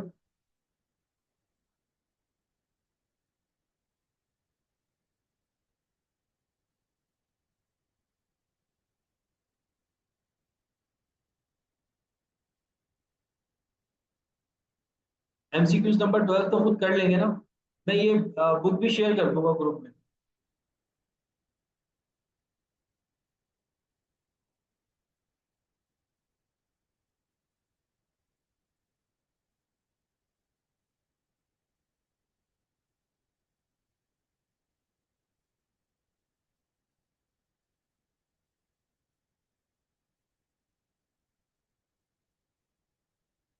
11 पे आ जाते हैं, टाइम वेस्ट नहीं करते, 11 पे आ जाते हैं।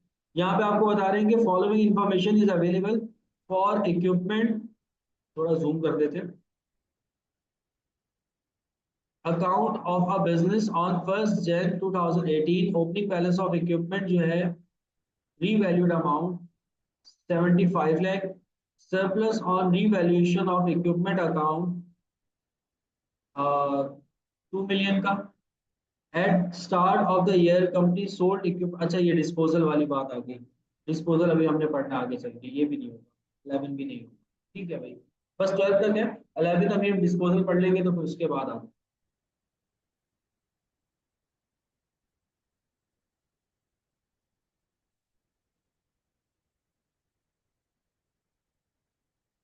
अच्छा मैं ये एमसीक्यूज यहाँ से डिलीट कर रहा हूँ क्योंकि बुक मैं आप लोगों के साथ शेयर कर दूंगा, तो वहां से आप लोग देख लीजिएगा।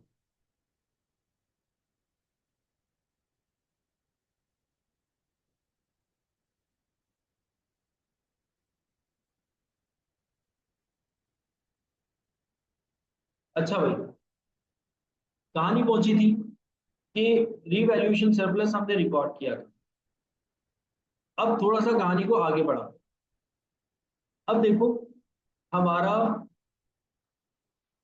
2014 तक हम लोगों ने कर लिया था, 2011 तक, दिसंबर 31, 2011, ठीक है, ये हमने कर लिया। अच्छा अब जो है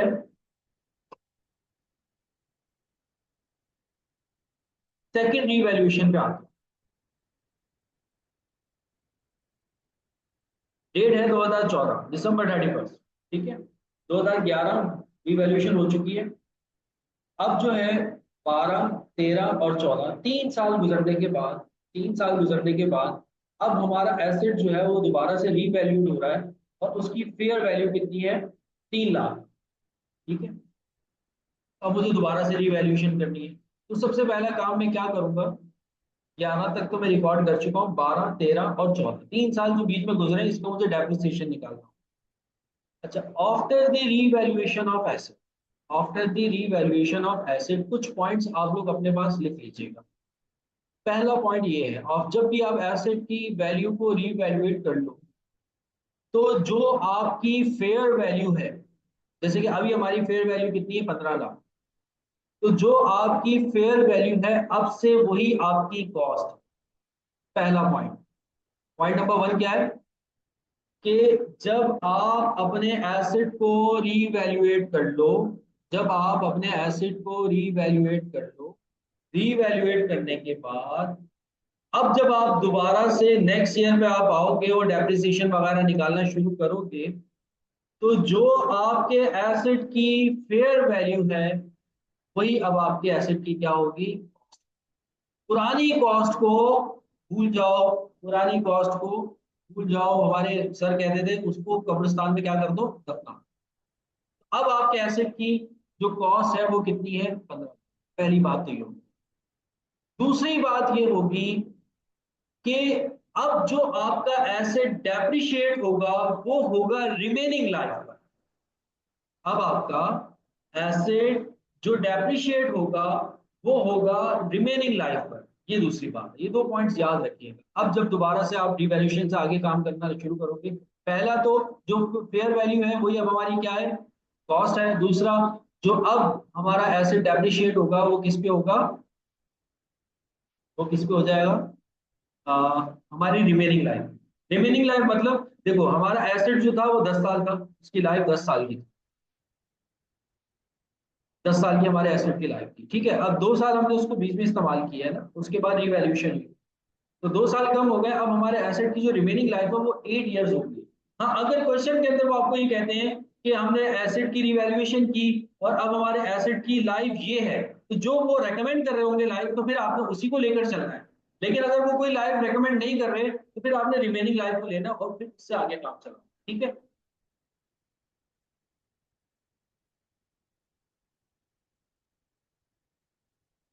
ठीक है जी। तो हाँ, अब हम 2011 के बाद अब हम आ जाएंगे 2012 में, दिसंबर 31, 2012 डेप्रिसिएशन रिकॉर्ड होगा। डेप्रिसिएशन एक्सपेंस आपका डेबिट और एक्यूमुलेटेड डेप्रिसिएशन क्रेडिट, ठीक है। अब आपके एसेट की लाइफ की कॉस्ट कितनी है? 15। और लाइफ कितनी है 8। तो आप क्या करो भाई, 8 लाख और 15 लाख को आपस में क्या कर दो, डिवाइड कर दो, देखने कितना आ रहा है। ये आ जाएगा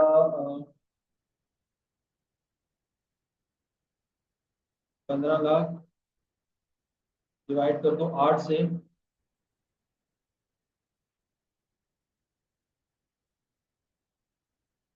187,500, 187,500 ये हमारा क्या हो जाएगा, डेप्रिसिएशन हो जाएगा। ठीक है, ये हमने एंट्री बना ली। अच्छा सर, अब एक माइंड में सवाल आ रहा है, वो ये आ रहा है कि सर क्या बेहतर होता कि हम अपने एसेट को रिवैल्यूएट ही ना करते। क्यों? क्योंकि सर पहले जब हम अपने एसेट को रिवैल्यूएशन नहीं की थी ना, तो सर हमारे एसेट का जो डेप्रिसिएशन आता था ना वो 1 लाख आता था। ये हमारे एसेट का डेप्रिसिएशन था 1 लाख। ठीक है, लेकिन सर अब रिवैल्यूएशन के बाद ना हमारे एसेट का जो डेप्रिसिएशन है ना वो हो गया 1,87,500, बढ़ चुका है सर हमारे एसेट का डेप्रिसिएशन। पहले कितना था, 1 लाख था, अब कितना हो रहा है, 1,87,500। ठीक है, बढ़ रहा है।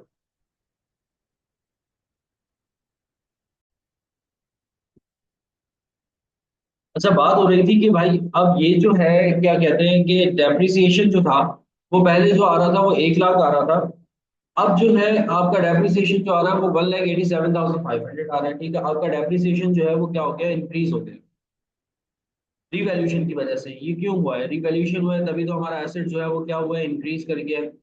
और डेप्रिसिएशन कितने से इंक्रीज करके 87,500 से। अब यहाँ पर आइए साहब जो है वो फरमाते हैं, वो ये फरमाते हैं कि भाई जो भी इंक्रीमेंटल डेप्रिसिएशन, जितना भी इंक्रीमेंटल डेप्रिसिएशन आ रहा है आपके स्टेटमेंट के अंदर, जो आपने डेप्रिसिएशन कैलकुलेट किया है उस साल का, अगर इंक्रीमेंटल डेप्रिसिएशन है तो जितना इंक्रीमेंटल डेप्रिसिएशन है उस इंक्रीमेंटल डेप्रिसिएशन से आप अपने रीवैल्यूएशन सरप्लस को कम करो। मतलब उस इंक्रीमेंटल डेप्रिसिएशन को आप एडजस्ट करोगे, कहाँ पर एडजस्ट करोगे, रीवैल्यूएशन सरप्लस के साथ। जैसे कि अब वो एडजस्ट किस तरीके से करेंगे, दिसंबर 31 दो हजार बारह को ही हम क्या करेंगे, हम ये करेंगे कि रीवैल्यूएशन सरप्लस डेबिट और रिटेन अर्निंग क्रेडिट। ठीक है, जितना एक्सेस आ रहा है, और ये काम तब होगा अगर आपके पास पहले से ऑलरेडी कुछ रीवैल्यूएशन सरप्लस के अंदर बैलेंस रखा हुआ हो तो। देखो, मैं ये बता रहा हूँ कि अगर रीवैल्यूएशन की और रीवैल्यूएशन करने के बाद आपने डेप्रिसिएशन निकाला, और जो डेप्रिसिएशन पहले था, जैसे कि पहले हमारा 1 लाख आ रहा था, अब हमारा आ रहा है 1,87,500। ठीक है, तो अब हमारा एक्सिस डेप्रिसिएशन आ रहा है, वो कितने से एक्सिस डेप्रिसिएशन आ रहा है, 87,500। तो यहाँ पर जो आईएएस कहता है वो ये कहता है कि भाई जो एक्सिस डेप्रिसिएशन है उसको आप एडजस्ट करोगे अपने रीवैल्यूएशन सरप्लस के अंदर, जो एक्सेस है। ठीक है,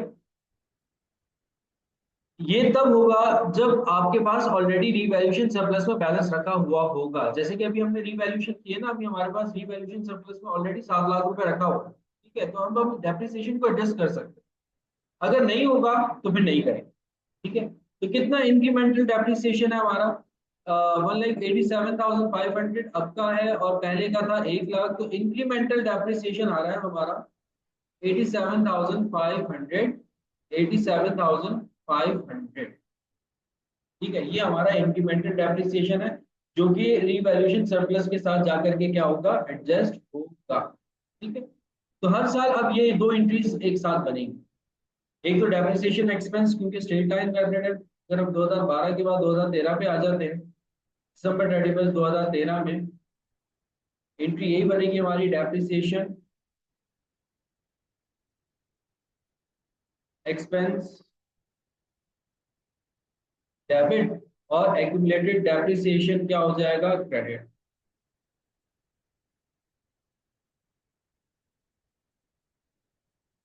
1,87,500। ठीक है, और जो इंक्रीमेंटल डेप्रिसिएशन है वो एडजस्ट होगा हमारे रिवैल्यूएशन सरप्लस के साथ, यानी कि दिसंबर 31 2013 में ही हम एक और एंट्री बना देंगे। वो क्या एंट्री होगी हमारी, रिवैल्यूएशन सरप्लस डेबिट,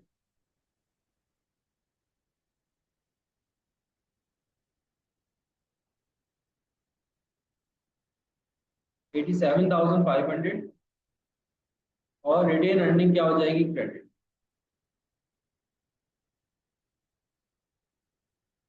कितने से, 87,500।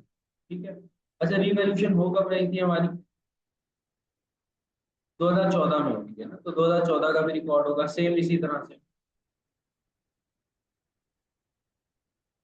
December 31, 2014, डेप्रिसिएशन एक्सपेंस डेबिट और एक्यूमुलेटेड डेप्रिसिएशन क्रेडिट। ठीक है। और वो कितने से होगा, 187,500, 187,500। और रिवैल्यूएशन सरप्लस आपका एडजस्ट हो जाएगा December 31, 2014 में। रिवैल्यूएशन सरप्लस डेबिट और रिटेन अर्निंग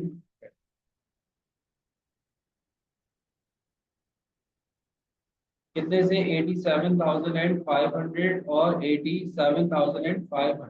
ठीक है। ये हमने क्या कर लिया, डेप्रिसिएशन रिकॉर्ड कर लिया। अब दोबारा से रीवैल्यूएशन हो रही है। अब अगर दोबारा से रीवैल्यूएशन हो रही है तो अभी हमें क्या करना पड़ेगा भाई,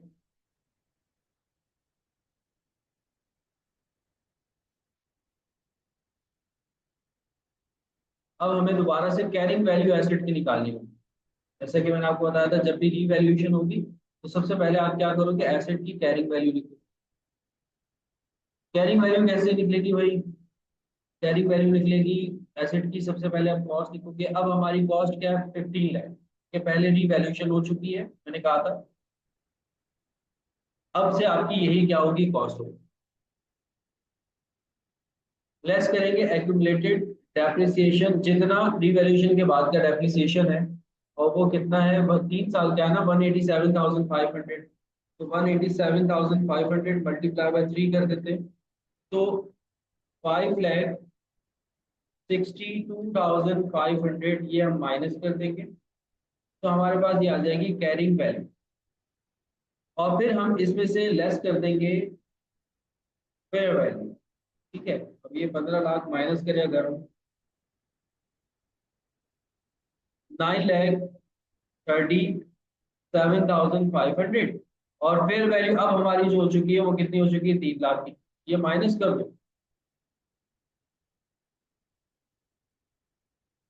तो ये हमें हो रहा है 6,37,500। ठीक है। और अब अगर अगर आप यहाँ पे नोट करो ना, तो अब आपके एसेट की वैल्यू क्या हो रही है, डिक्रीज हो रही है। पहले तो नॉर्मली क्या हो रहा था, इंक्रीज हो रही थी, तो वो हमारा रिवैल्यूएशन सरप्लस होता था। तो यहाँ पर अब आपके एसेट की वैल्यू क्या हो रही है, डिक्रीज हो रही है। अब यहाँ पर आप क्या काम करोगे, ये देखो जरा। अब इसकी एंट्री क्या बनेगी, इसको कैसे रिकॉर्ड करें।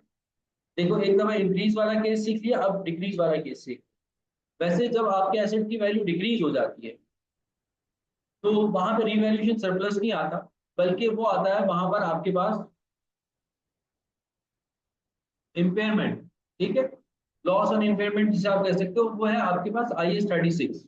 तो उस IAS 36 का यहाँ पर थोड़ी सी झलक आप लोगों को नजर आई। तो भाई अब एंट्री बनाएंगे December 31, 2014 के अंदर। और वो एंट्री क्या होगी, देखिए। सबसे पहले आप क्या करोगे, एसेट की वैल्यू डिक्रीज हुई है। और एसेट की वैल्यू कितनी डिक्रीज हुई है, 6,37,500। एसेट को तो आप क्रेडिट कर दो 6,37,500। ठीक है, ये आपने एसेट को क्या कर दिया, क्रेडिट कर दिया। अच्छा, फिर उसके बाद आप डेबिट करो रिवैल्यूएशन सरप्लस को। लॉस आप तब तक रिकॉर्ड नहीं करोगे जब तक आपके पास सरप्लस में बैलेंस रखा हो। ठीक है, क्योंकि अब हमारा एसेट पहले 15 लाख पे गया था ना, तो हमारे पास रीवैल्यूएशन सरप्लस में बैलेंस था, उस बैलेंस में से हमने डेप्रिसिएशन को भी एडजस्ट किया, ये बात याद रखिए। तो लॉस को अभी रिकॉर्ड नहीं करना, अभी आपने सिर्फ और सिर्फ ये देखना है कि भाई रीवैल्यूएशन सरप्लस का हमारे पास बैलेंस कितना, पहले आप उसको डेबिट करो, उसको एडजस्ट करो।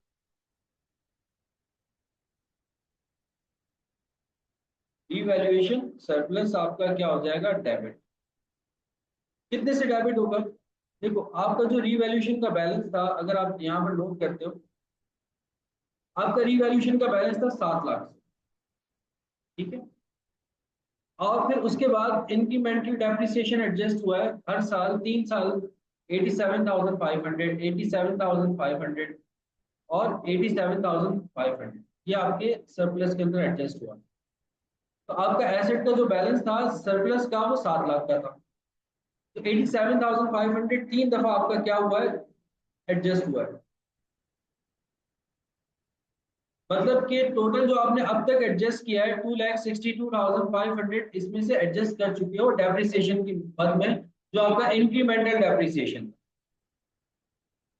तो आपका जो बैलेंस रह गया था, वो रह गया था 4,37,500, तो ये एडजस्ट हुआ, ठीक है।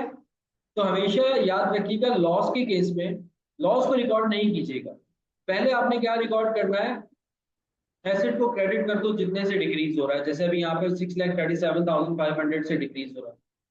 फिर इसमें आप रीवैल्यूएशन के सरप्लस के बैलेंस को क्या करो, एडजस्ट करो।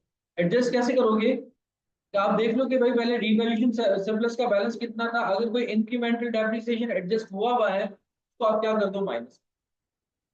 माइनस करने के बाद जो अमाउंट आएगा, फिर उस अमाउंट से सरप्लस को क्या करो, डेबिट करो। और फिर जो अमाउंट बच रहा है, जैसे कि अब आपकी डेबिट साइड कम पड़ रही है 2 लाख रुपए से, तो यहां पर आप लिखोगे इम्पेयरमेंट, या इसको आप कह सकते हो लॉस ऑन इम्पेयरमेंट, इम्पेयरमेंट भी कह सकते हो, और इसको आप लॉस ऑन इम्पेयरमेंट भी कह सकते हो। ये बात क्लियर हुई।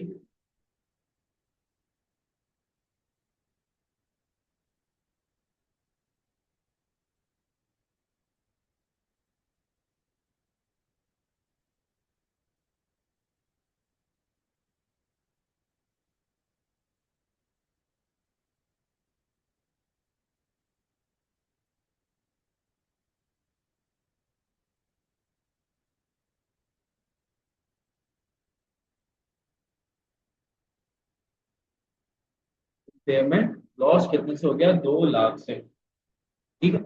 तो ये वैसे इम्पेयरमेंट लॉस आपका आगे स्टैटिस्टिक्स का हिस्सा है, वो तो हमने पढ़ना आगे चल।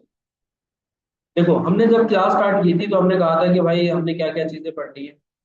हमने एक कॉस्ट मॉडल पढ़ना है, कॉस्ट मॉडल के अंदर हमने इनिशियल मेजरमेंट सीखी, मैंने आप लोगों को बता दी। फिर उसके बाद रिवैल्यूएशन मॉडल पढ़ा, फिर उसके कुछ हमने एमसीक्यूज भी किए। अब बारी आ रही है डिस्पोजल ऑफ एसेट की, जब आप एसेट को डिस्पोज ऑफ करोगे तो फिर क्या करोगे, ठीक है। अब हम डिस्पोजल ऑफ एसेट की बात करें, कि अगर हम डिस्पोज ऑफ कर रहे हैं, डिस्पोज ऑफ का मतलब होता है आप एसेट को खत्म कर रहे हो, या आप एसेट को एक्सचेंज कर रहे हो, तो उसकी कैलकुलेशन कैसे हो, वो एक दफा गौर से सुन लेना बेटा, इस पे एमसीक्यूज बहुत सारे हैं। Disposal of asset,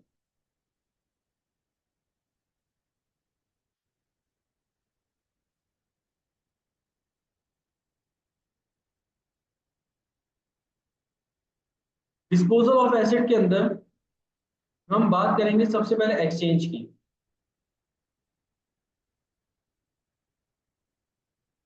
voice clear नहीं आ रही, बाकियों को भी नहीं आ रही क्या मेरी voice clear?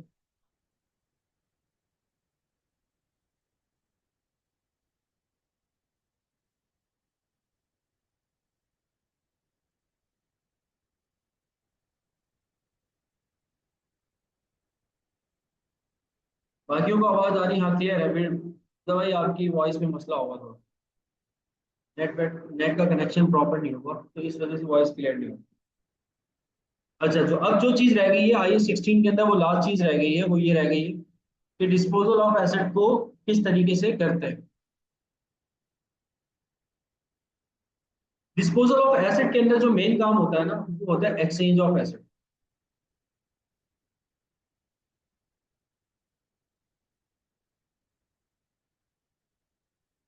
Exchange of asset. Exchange of asset की वर्किंग किस तरह से होगी? एक्सचेंज ऑफ एसेट का मतलब है, अगर आप अपना वो पुराना वाला एसेट दे करके उसकी जगह पर दूसरा एसेट जो है वो ले रहे हो, ठीक है, इसको आप कहते हैं एक्सचेंज ऑफ एसेट। इसमें पहला पॉइंट आप लोग अपने पास लिख लेना,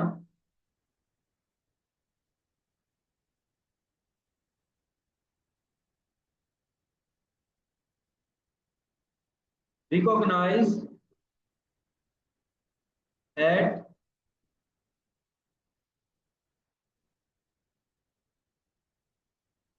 देखिए मैं लिख रहा हूँ तो इसको पीडीएफ की फॉर्म में आप लोगों के साथ शेयर कर दूँ।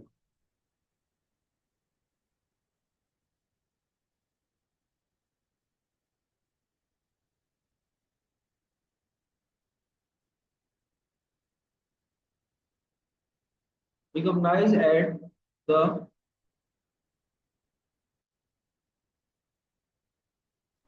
फेयर वैल्यू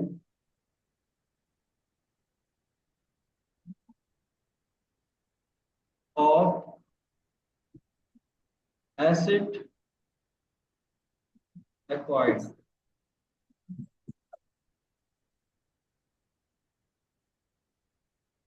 पहला पॉइंट हो। अच्छा, दूसरा पॉइंट है, if fair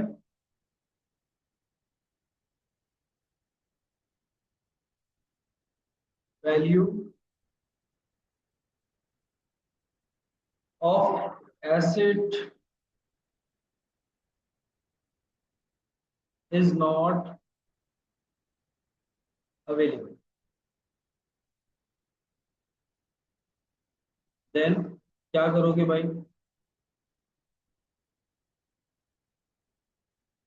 the fair value of asset given up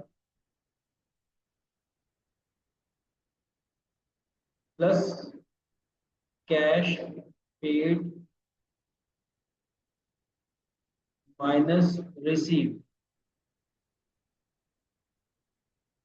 और थर्ड पॉइंट है, लास्ट पॉइंट, ये पॉइंट लास्ट में लिख लेना अपने पास ना।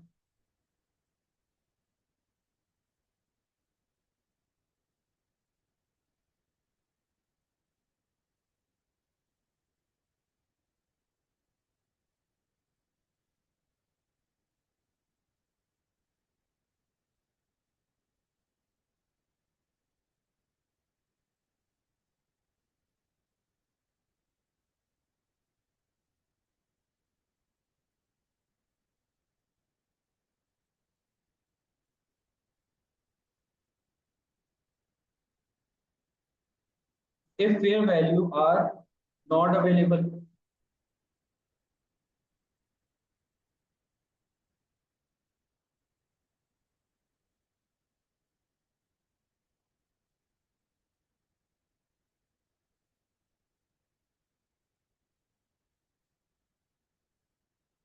The carrying value amount of asset given up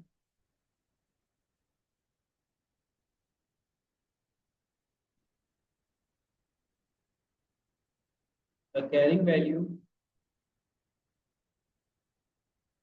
amount of asset given up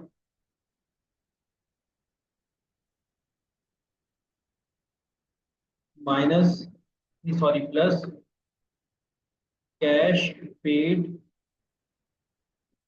minus receive. अच्छा, ये जो चीज है ना, इसके जब हम इम्पेयरमेंट वाले क्वेश्चंस कर रहे होंगे ना, ये सारी चीजें वहां पर भी यूज हो रही हैं, ठीक है। लेकिन इससे रिलेटेड जो एमसीक्यूज होती है ना, वो हमने आज के टॉपिक में करनी है, ठीक है। देखो, ये बात हो रही है एक्सचेंज की, कि अगर आप किसी एसेट को क्या कर रहे हो, एक्सचेंज कर रहे हो। तो पहली बात तो ये कि अगर आप किसी एसेट को एक्सचेंज कर रहे हो, तो जो नए एसेट की फेयर वैल्यू आप उसको उससे रिकॉर्ड कर लो। यानी कि अगर आप अपना पुराना वाला एसेट दे रहे हो, नया वाला एसेट ले रहे हो, 1 लाख रुपए का सपोज कर लो नया एसेट, तो 1 लाख रुपए से रिकॉर्ड कर लो नया एसेट। अब एग्जामिनर ज्यादातर क्या करता है, केस नंबर 2 अप्लाई करता है। केस नंबर 2 में क्या होता है कि जो नया एसिड है, जो न्यू एसिड है, जो आप एक्सचेंज की सूरत में आपके पास आ रहा है, उसकी फेयर वैल्यू आपको नहीं देता। ठीक है। तो ऐसी सिचुएशन में आप क्या करते हो, ऐसी सिचुएशन में आप ये करते हो कि जो आपके एसिड, पुराने वाले एसिड की फेयर वैल्यू है, वो लेते हो। कैरिंग वैल्यू की बात नहीं कर रहा। सेकंड, अब आपकी जो सेकंड प्योरिटी है हम उसकी बात कर रहा हूँ, प्योरिटी वाइज चलेंगे। पहला हमने पहली प्योरिटी देखी कि भाई अगर नए एसिड का जो हमारे पास फेयर वैल्यू है तो हम उससे रिकॉर्ड कर लें। ठीक है। अगर नए एसिड की वैल्यू नहीं, तो फिर क्या करेंगे, जो पुराना एसिड है ना, उसकी फेयर वैल्यू को लेंगे। वो आपको क्वेश्चन में लास्ट में फेयर वैल्यू देगा पुराने एसिड। फिर उसके बाद आप उसमें प्लस कर लोगे कैश पेड, क्योंकि ऑब्वियस सी बात है जब आप एक्सचेंज कर रहे हो, एक्सचेंज करते वक्त आप नया एसेट ले रहे हो पुराना एसेट देकर, तो ऊपर से कुछ ना कुछ पैसे भी तो देने होंगे। जब आप क्या करते हो कि पुराना माल लेकर, एक पुराना मोबाइल लेकर के नया मोबाइल, सॉरी पुराना मोबाइल देकर और नया मोबाइल क्या कर रहे हो, ले रहे हो, तो ऐसे तो नहीं मिलेगा ना, आपको कैश भी तो देना पड़ेगा। तो वो जो कैश आपने पे किया उसको आप क्या करोगे, ऐड करोगे। लेट सपोज अगर आपने कैश कुछ रिसीव कर लिया तो माइनस करो। ठीक है, ये दूसरा पॉइंट। कभी कभार ऐसा भी हो जाता है कि आप कोई अपना ऐसा एसेट है जो प्रीशियस एसेट है, उसको दे रहे हो, और उसके बदले में एक एसेट ले रहे हो लेकिन वो उससे थोड़ा सा हल्का है। नॉर्मली हो सकता है जो शादीशुदा अपराध है वो समझ सकते हैं इस चीज को, कि वो बोलते हैं बेगम को, यार मेरी बात सुनो, ये जो तुम्हारा हार है बड़ा अच्छा लग रहा है, लेकिन अभी ना मुझे पैसों की बड़ी जरूरत है, एक काम करते हैं इस हार को बेच देते हैं, और मैं तुम्हें अच्छा सा अच्छी सी एक चैन बनवा देता हूँ, या एक तुम्हें ब्रेसलेट बनवा देता हूँ गोल्ड का, ये गोल्ड का हार बेच दो। तो अब जब वो तुम गोल्ड का हार बेच रहे हो और बदले में तुम क्या ले रहे हो, गोल्ड का ब्रेसलेट ले रहे हो, तो उस सूरत में क्या हो रहा है कि तुम्हें कैश रिसीव हो रहा है, तुम कैश पे नहीं कर रहे हो। ठीक है, तो ऐसी सूरत भी आ जाती है कि जब आप कैश रिसीव कर रहे हो तो एक्सचेंज करते हो, तो जो कैश रिसीव कर रहे हो उसको आप क्या कर देते हो, माइनस कर देते हो। ठीक है, तो ये है हमारे पास दूसरी कंडीशन। अच्छा, तीसरी कंडीशन क्या होती है, तीसरी कंडीशन ये होती है कि अगर फेयर वैल्यू आपको आपके पुराने वाले एसेट की भी नहीं गिवन, तो फिर क्या करो, फिर जो कैरिंग वैल्यू होगी आपके पुराने एसेट, उसकी कैरिंग वैल्यू लोगे, और अगर आपको कुछ कैश पे करना पड़ रहा है वो कैश ऐड कर दोगे, और अगर आपको कोई कैश रिसीव हो रहा है तो आपको क्या कर दोगे, माइनस कर। ठीक है, ये बात समझ में आ रही है, ये वाला पॉइंट समझ में आया है? यहाँ तो किसी को पूछना है तो पूछ लो। किसी का कोई सवाल हो एक्सचेंज में तो मुझसे पूछ ले। एक्सचेंज करते वक्त पहले तो आपने न्यू एसेट को देखना है कि न्यू एसेट की फेयर वैल्यू क्या है। अगर वो नहीं गिवन तो पुराने एसेट की फेयर वैल्यू ले लो, और उसमें से कैश रिसीव ऐड करके कैश पेड, जो है कैश पेड ऐड करके कैश रिसीव माइनस करो। अगर पुराने वाले एसेट की भी फेयर वैल्यू गिवन नहीं है तो फिर क्या करो, फिर कैरिंग वैल्यू ले लो पुराने एसेट की, उसमें आप कैश पेड ऐड करो और कैश रिसीव क्या कर दो, माइनस। ठीक है, बात समझ में आ गई?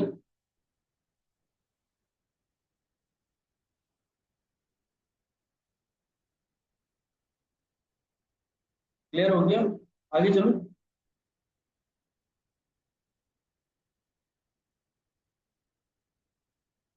सेकंड पॉइंट ये है कि अगर आपको न्यू एसेट की फेयर वैल्यू नहीं पता तो आप पुराने एसेट की फेयर वैल्यू और उसमें जितना आपने कैश पे किया है उसको ऐड करके माइनस कर दोगे अगर कोई कैश रिसीव किया।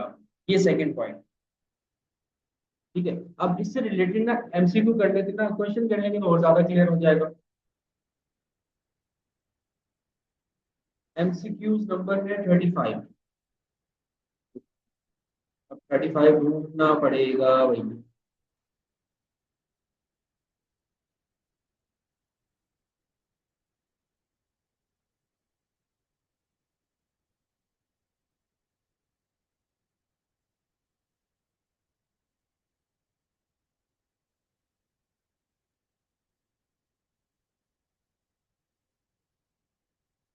थ्री को देख लेते हैं, थ्री है कोई ना।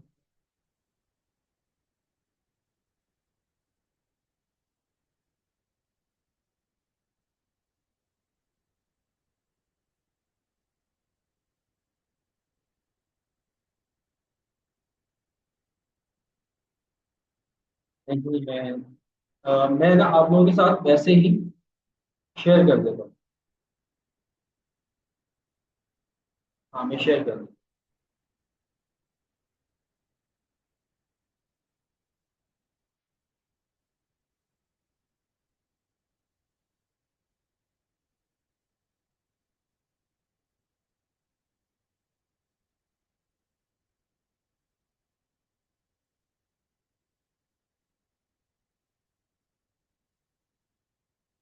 हाँ ये एमसीक्यूज नंबर 35 आ गया, ये जरा देख लो।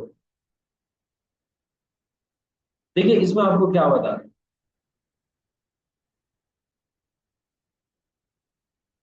कह रहे हैं कि an entity acquires a plant in exchange of old machinery which has a carrying amount of 7,60,000 and fair value 7,50,000। वो कह रहे एक एंटिटी है, वो अपने उसने एक नया प्लांट जो है वो एक्वायर किया है ओल्ड मशीनरी देकर। अब ओल्ड मशीनरी की कैरिंग वैल्यू दे रहे हैं 7,60,000 और ओल्ड मशीन की ही फेयर वैल्यू दे रहे हैं आपको 7,50,000। जैसे कि अब मैंने कहा ना कि अब नए एसेट की आपको फेयर वैल्यू नहीं दे रहे, पुराने ही एसेट की आपको फेयर वैल्यू दे रहे हैं 7,50,000। फिर वो कह रहे हैं कि the list price of plant acquired is 8,50,000। वो कह रहे हैं कि जो लिस्ट प्राइस है जो आपने नया प्लांट लिया है उसकी है 8,50,000। The entity is also required to pay cash rupees 55,000। अब ये कैश पेड बता रहे हैं आपको कि आपने इतना कैश पे भी किया है। फिर उसके बाद कह रहे हैं at which amount the acquired plant should be initially recognised. वो कह रहे हैं कि जो आपने अपना नया प्लांट जो है वो एक्वायर्ड किया है उसको इनिशियली हम कैसे रिकॉग्नाइज करेंगे। तो जैसे अभी मैंने आप लोगों को बताया, देखो अब यहाँ पर आपको फेयर वैल्यू दे रहे हैं। किसकी फेयर वैल्यू दे रहे हैं? पुराने वाले एसेट की फेयर वैल्यू दे रहे हैं 7,50,000। जितना आपने कैश पे किया है 55,000, ठीक है, दोनों को प्लस करोगे 8,05,000 आ जाएगा। ठीक है, तो ये आपकी आंसर नंबर क्या आ जाएगा, डी आ जाएगा। अच्छा जी, तो उसके बाद हम आगे चलते हैं और आपके पास एमसीक्यूज नंबर आ रहा है 42।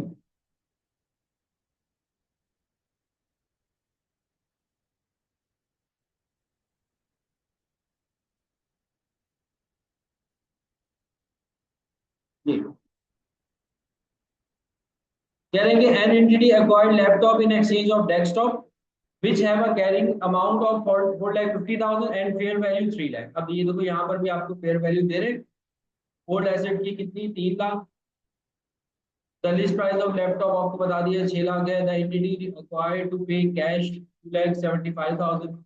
यही इन दोनों को आप क्या कर लोगे, प्लस कर लोगे। 3 लाख और 2,75,000 यानी कि 5,75,000। B is the right answer. ठीक है, और इसके अलावा एमसीक्यू नंबर 3 है। ये सीए की किट से है और सीए की किट अगर नहीं होगी मुझे बता देना, मैं ग्रुप में शेयर कर दूंगा।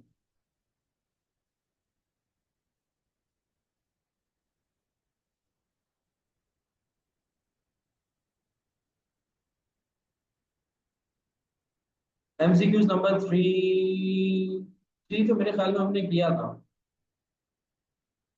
नहीं ये,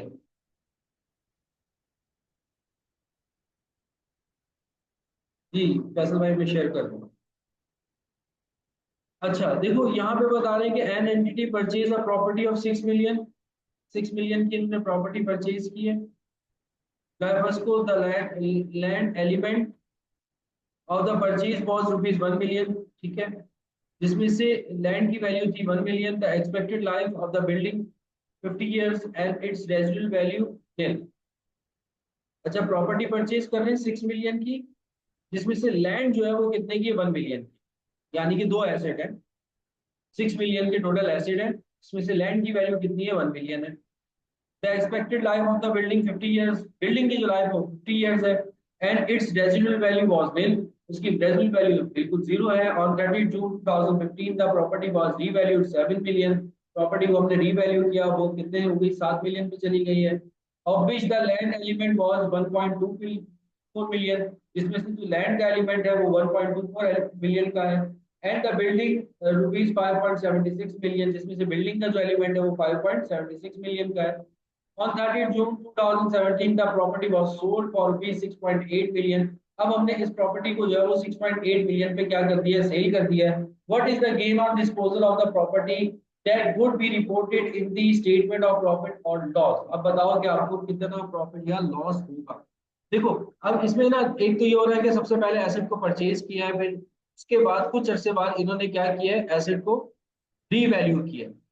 रीवैल्यू करने के बाद जो है वो उन्होंने एसेट को क्या कर दिया है, सेल कर दिया है। और सेल करने के बाद वो बता रहे हैं कि बताओ लॉस होगा कि गेन होगा, अगर गेन होगा तो कितना होगा, ये करते हैं, है ना। देखो आपके पास दो एसेट है, एक है आपके पास लैंड, और दूसरा आपके पास अदर लिख लेते हैं, अदर एसेट। और ये आपके पास क्या है, टोटल है। इनिशियली जो आपने एसेट परचेज किया है वो 6 मिलियन का परचेज किया है, जिसमें से लैंड की वैल्यू कितनी है, 1 मिलियन, ये आपको कॉस्ट बताई जा रही है। बाकी अदर जो होगा वो आपका 5 मिलियन का होगा। और ये हादसा कब हुआ है, जुलाई की फर्स्ट 2013 के अंदर। और उसकी लाइफ आपको बता रहे हैं 50 ईयर्स, रेसिडुअल वैल्यू नील है। अब जून 30 2015, ठीक है, कितने अरसे बाद, 14 और 15, 2 साल प्रॉपर्टी को रीवैल्यू किया, तो 2 साल का मैंने डेप्रिसिएशन निकाल लें। लैंड का डेप्रिसिएशन नहीं निकलेगा, याद रखिएगा। बाकी जो अदर एसेट्स हैं उनका डेप्रिसिएशन निकलेगा, लैंड आपकी डेप्रिशिएट नहीं होगी। तो अदर एसेट आपकी 50 मिलियन की है ना, और उनकी लाइफ आपको 50 बता रहे हैं, तो ये 5 लाख का आपका डेप्रिसिएशन आ जाए, ठीक है। और अगर 50 मिलियन 2 साल, 5 लाख 1 साल का डेप्रिसिएशन है, तो यानी कि 10 लाख, 1 मिलियन का आपका अदर का डेप्रिसिएशन होगा।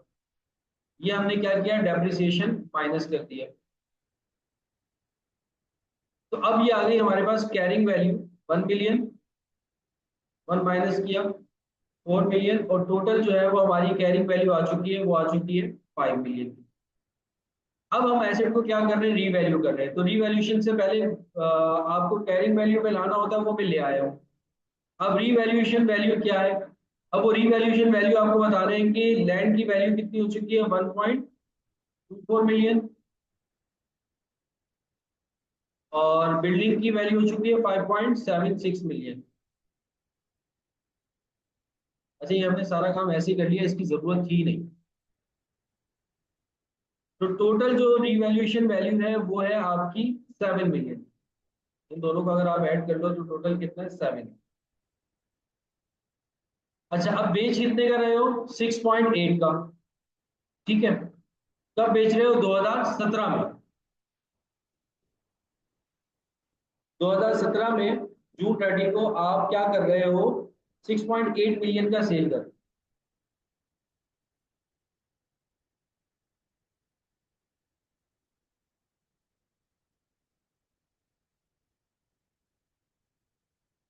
तो अब आपके जो अदर एसेट्स हैं, लैंड तो डेप्रिशिएट हो गए, ये साफ सी जो बात है। सिर्फ आपके अदर एसेट है 5.76 मिलियन के। ये कब की वैल्यू है, ये है 2015 की। तो 16 और 17, 2 साल पहले आपके एसेट की वैल्यू कितनी थी, 50 थी। 2 साल आपने उसको यूज किया, फिर ये वैल्यूएशन की है, तो अब आपकी रिमेनिंग लाइफ कितनी रह गई थी, 48। 5.76 को 48 से डिवाइड करें जरा, कितना आ रहा है, जल्दी से बताएं, जल्दी से। 5.76 डिवाइडेड बाय 48, 0.12। 0.12 का मतलब है 1 साल का डेप्रिसिएशन 0.12, यानी कि 0.24, 2 साल का डेप्रिसिएशन।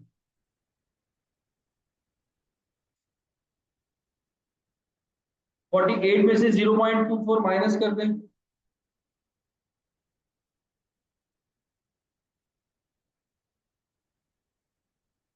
47.76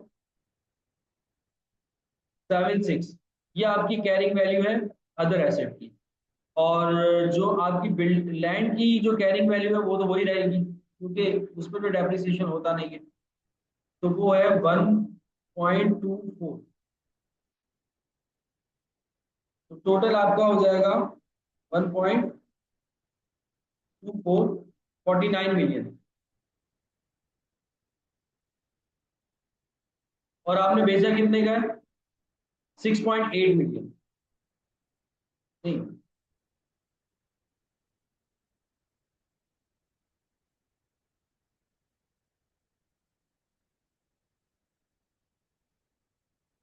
मैंने कुछ गलती तो नहीं कर दी कैलकुलेशन को?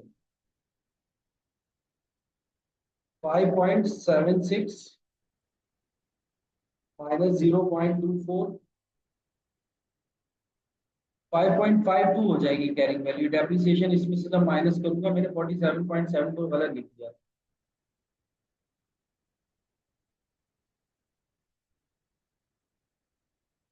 5.52 और ये 1.24, 6.76।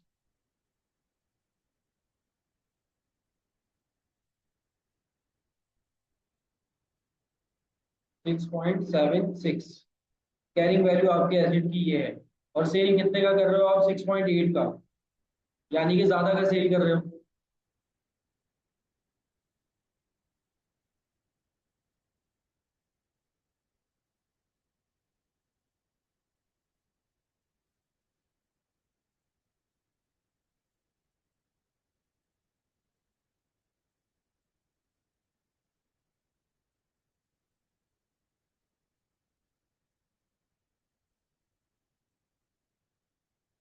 कितने ज्यादा का सेल कर रहे हो आप? -6 पॉइंट, कौन सा क्वेश्चन था, कहाँ निकल गया?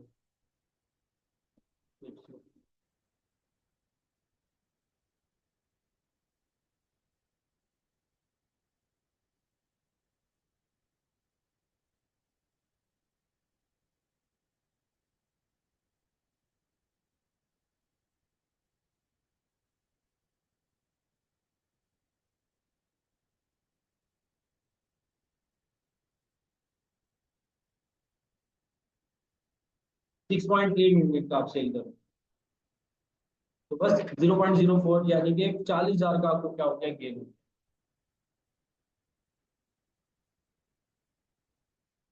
ये आपके पास जो है वो राइट आंसर। तो आपने क्या करना होता है, सिंपल कैरिंग वैल्यू निकाल के उस वक्त की, और फिर उसमें से जितने की आप सेल कर रहे हो माइनस कर दो। अगर ज्यादा में बिक रहा है तो गेन हो जाएगा, और कम में बिक रहा है।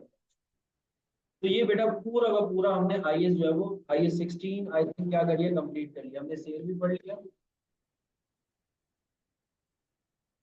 हमने रीवैल्यूएशन भी पढ़ लिया, और हमने कॉस्ट मॉडल भी पढ़ लिया। यहाँ तक कोई सवाल आप लोग का IS 16 के हवाले से?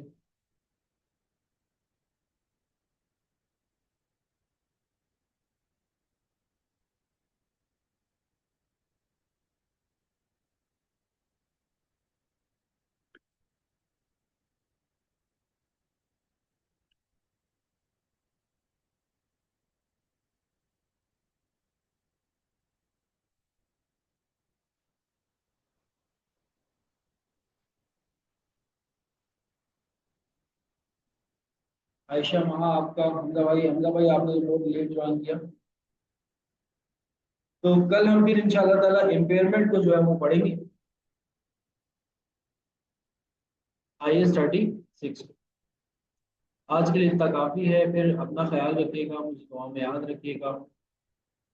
अल्लाह हाफिज़।